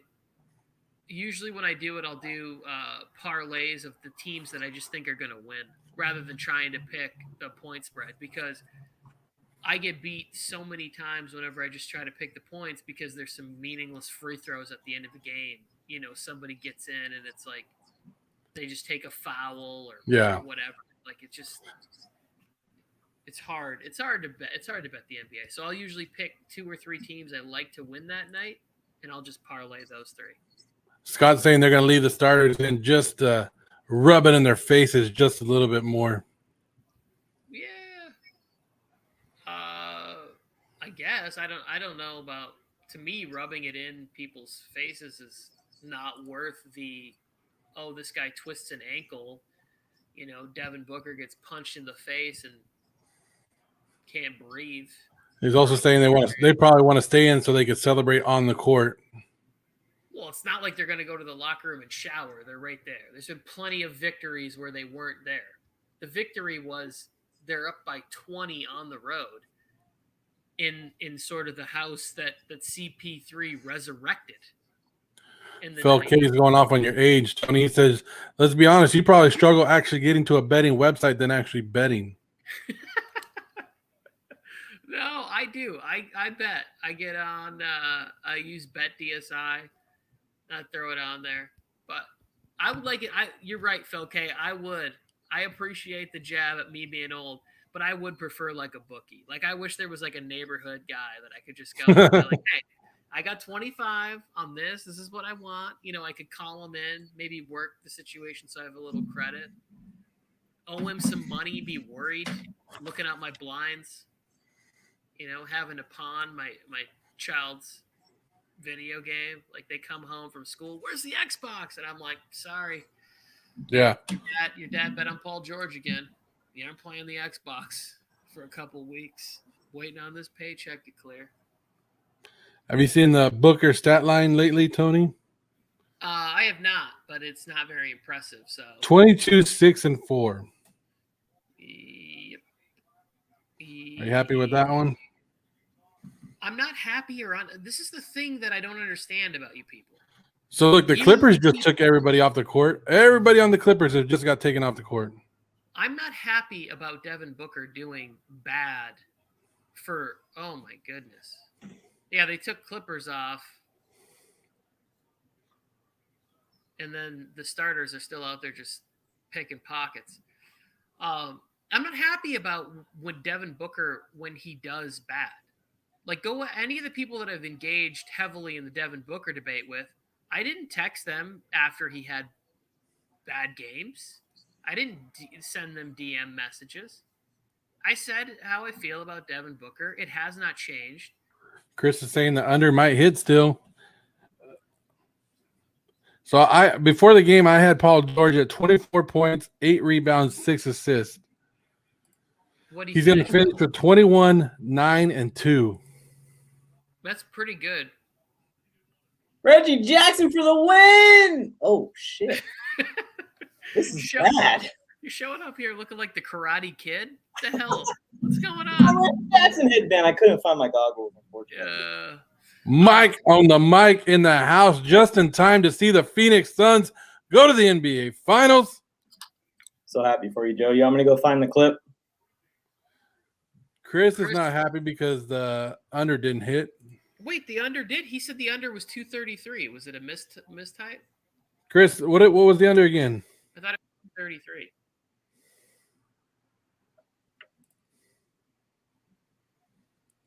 And he's in. Yeah, that's what it stands for, actually. What is it? It stands for casual. That's what Phil K said. Not taking credit for Phil K's joke, Joe. You know I'm a big fan of yours and your work. Yeah, 233 and a half. I thought it was lower than that. I thought the under for this game was at like 221 or 217 or something, but maybe 885, gentlemen. What is it? 885 subscribers from this stream. Good job, guys. We had a big hockey rush, which is awesome. They came in here and supported us. So Chris is saying 233. Oh, yeah. I think it's going to hit, Chris. I think you're going to win today. Getting close. Don't jinx it. You got 5 minutes left, and you got a I lot just said that, and they score a basket. You definitely he bet it at halftime, Tony. Oh, okay. Yeah, nobody won the jersey. Nobody won the Paul jersey. What was I giving away, Mike? The Devin Booker jersey, right? The Devin Booker jersey. It doesn't look like anybody's going to win that one. All right. Hey guys, we need to cheer. We need to cheer for less than 4 points in the final minute. Miss! All right. Brick! Poor Skip Bayless is going to rip apart Shannon Sharp tomorrow. Chris, you're not toast. Don't give up. Chris, don't give up. Don't give up, Chris. Don't give up, Chris. Look at Booker on the sideline. Chris Paul's on the sideline. They're all happy. I think actually Paul George played just good enough not to get fully crushed for this game. He didn't have a great game, maybe even a good game, but I don't think it was like Mike. Tony said that he came on Welcome to the War Zone with us, and he told us that the Suns were a good pick. When Joe said, "Oh, I have the Suns going," I said, "Joe, that's actually a good pick." I backed Joe. I'll go find it. I'll go listen to it. We talked about basketball on my Welcome to the War Zone, and I applauded Joe's pick of the Suns. I wanted Durant to win this season. Not sure how they blew this season. Injuries. Yeah, I've been applauding Joe's pick of the Suns since day one too. I don't know why he's always complaining. I know. We talked about it with Boston balling as well. So I have a lot of receipts on the Suns season this year. Just to let you guys know. 233. This is gonna get close. You gotta miss a free throw right here, Chris. It's gonna Tony be a is the tough type night. of guy who refuses to use a calculator when his friends tell him to calculate the hard equation. Chris, he missed. Why? What did I miss? What did I miss now, Fel? Roasted. Am I not doing the math correctly? There's going to be a lot of salt from the LA after this game. So most of Los Angeles is okay with it. He's right at it. As long as they don't score again, he wins, right? Dude, he's gonna hit. He's gonna hit. They're dribbling out the clock. There's not going to be any more He shots. said it's 2:33 and a half. You It's did at it. what? It's at 2:33 right now? Chris, tomorrow night stream of the Bucks and Hawks. I want you to put your over-unders on there. All right, Scott, thanks for joining us. Have a great one. It's 2:33 and a half. Scott, thank you.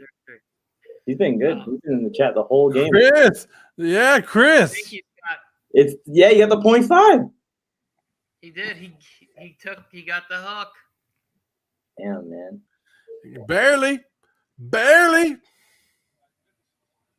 You got it, Chris. You got it. Congratulations.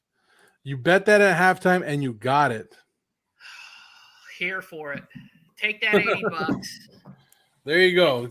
What are you going to do with all that money, Chris? And now go put it on the fact that that Kawhi Leonard's going to sign elsewhere in the offseason. Wow. What a game. What a game. I knew when Mike showed up that there was going to be a blowout. I told Mike to come with some topics to talk about because it was going to be such a blowout. Mike, I don't know if you saw Beverly get thrown out because he wanted to take a cheap shot on Chris Paul and push him in the back. Yeah, I'm not opposed to Beverly getting kicked out of any games. Pat Bev and Farmville account, they're on the same level. Clippers would have won this game 9 out of 10 times. Do you see the score? They didn't win it the one. There's the one. Suns are so lucky. Mike, what did I say at the end of game 5? You said that they're gonna blow them out, Joe. That E on your head does not stand for casual, it stands for champion. And what did I also say? I said start singing. Na na na na. Na na na na. Everybody now. Hey. Clippers, get your ass on home. I don't know if that's how it goes, but that's the way my version goes. Anyways, my prediction can still come true. I predicted that the Suns will not win the finals. That can still come true. Chris said he had more money on the Clippers, but he'll take it. This is nice to see Chris Paul happy, Booker happy, all these guys happy. Clippers go on home. LA has no chance. Both LA teams were eliminated by the Phoenix Suns. This is CP3's first finals appearance also, isn't it? Yes. Damn, that's a big And moment. the most overrated player in the NBA, according to Tony Tucker, Devin Booker, is going to win his first ring this year. Okay. First of all, he's still got 4 more games to win. I feel you, Ballmer. I feel you. He needs to get home with his emotional support puppy, little clip, and get right. And the Clippers have a lot to build on. Now, I hope that PG gets traded and Kawhi leaves because I want the Lakers to be back where they belong. Next year. What does that say, Tony? What does Joe Morley say? Suns blow out Clippers in Game 6 to finish the series. You nailed it, Joe. They won by 27. Our buddy Chris Brady hit the under at 233.5. It's a big night for both of you guys. I think you say it, Kyrie's Alfred. Is that how you say it? Yes. There you go. Dang it, Kyrie's. Kyrie's is in here celebrating the Clippers loss. Kyrie's, who are you a fan of? Or are you just a fan of not the Clippers? That is a position to be in. To be a fan. No. B-L-A. I said it, B-L-A. You're in LA. I don't care. I'm wondering, what was PG's final stat line? He had it. It was not good. It was like 26. What do you say? No, I don't even think it was that. I can pull it up again. I had it up just a second ago. My brother-in-law said, "Well, one more. I get one more season of cheap season tickets." Yeah, 21. That's why 21, 9, and 2. We didn't have him in here. That's why they didn't come back. 21, 9, and 2, Mike. 21? Oh, no one won the jersey. No one won the jersey. I only got to look at it. 21? I don't think I saw any below 25. What a choke game. Did he shoot bad? No. Okay, you already apologized. It doesn't matter who got hurt, who didn't get hurt. You still had to play the games. You were talking earlier how the Clippers should have been up 3-1 in this series without Kyrie. So it doesn't matter. Did I say Kyrie? Yeah, I said Kyrie. It's Kawhi. It's Kawhi. Kawhi. It's Kawhi I'm thinking of Brooklyn. yeah. In my head, I have the Nets in my head because they had a bunch of injuries. It doesn't matter how you get to the championship. It doesn't matter who's hurt. It doesn't matter. Nobody's going to remember this 10 years from now when the Phoenix Suns are the champions. They're just going to say the 2021 champions were the Phoenix Suns. Guys, if I put Clippers into my phone, this weird message comes up that says you have to select I am not a robot. What the? It says about this page, it says our system has detected unusual traffic from your computer network. I don't know what that is all about, but I can't search anything Clippers. My phone isn't. They're moving. They're relocating. Every time I type in Clippers, a trash can comes up. I don't know, Tony. Okay, who's the new finals pick now? The Clippers are officially eliminated. Hawks. There it is. Hawks will win against the Suns in 6 games. Is there any update on Giannis' injury, by the way? Does anyone know? Yes. There's no structural damage. He's out, but he is out game 5. So he's going to play game 7. In Milwaukee, I think they could win. I don't think it's likely that they win 2 out of the next 3 if he can't come back for any of them. But I will say this. They were able to beat the Heat last year when Giannis sat out. So they have won without him in the playoffs before, but it's just not likely. Tony, you know what that means? Tomorrow's game is going to be a Chris Middleton giveaway. You got to get in on this. I'm in. I'm also down to stream tomorrow's game for 1,000% because we got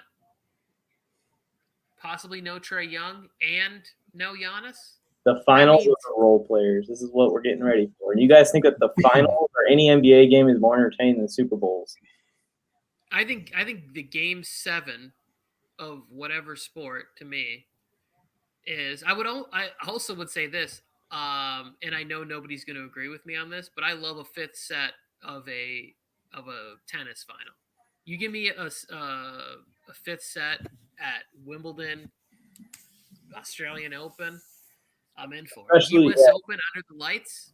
That's a fantastic match. Especially 2 like legendary players that they're going at it. But my thing is every single playoff game in football is a game 7. Sure, I get that part of it, except it's not. That's the problem. It's not, Mike. Except it's not. We don't call it a game 7. It's win or go home, just like a game 7. Same principle. Yeah, I get it. But there's no blood, sweat, and tears between those 2 that have been shared over the past 8 days or so. And then you also have this where right before the Super Bowl, and I get it was weird circumstances this year, half the offensive line is gone. So that one game is just thrown out the window. That doesn't really happen in a game 7. Although maybe this year in a game 7, there's some COVID protocol that throws out half of a team or something, Well, I mean, it was balanced, Tony. Half the O-line was gone for the Chiefs. The Buccaneers were playing with a grandfather at quarterback. I feel like that's even Stevens. Yeah, that is pretty much how you have to even. Could you imagine if that statue lost 3 of his offensive linemen before the game? He would have needed a hip replacement by the end of that. Final score would have been 2-0. See, 2-3. How quick people are, man. Impressive. I need to get a post up. Who's the star player for the Suns? Where's that from? Hardball? Don't start talking movies, guys. That is hardball, I think. No, this is one that has been made since you were born. I know you still haven't seen it. It's Keanu Reeves, or he coaches. It's basically the Mighty Ducks of baseball now. It's Keanu Reeves is the coach. Yeah, he goes to the projects, and it's like Mighty Ducks with more heart, I guess.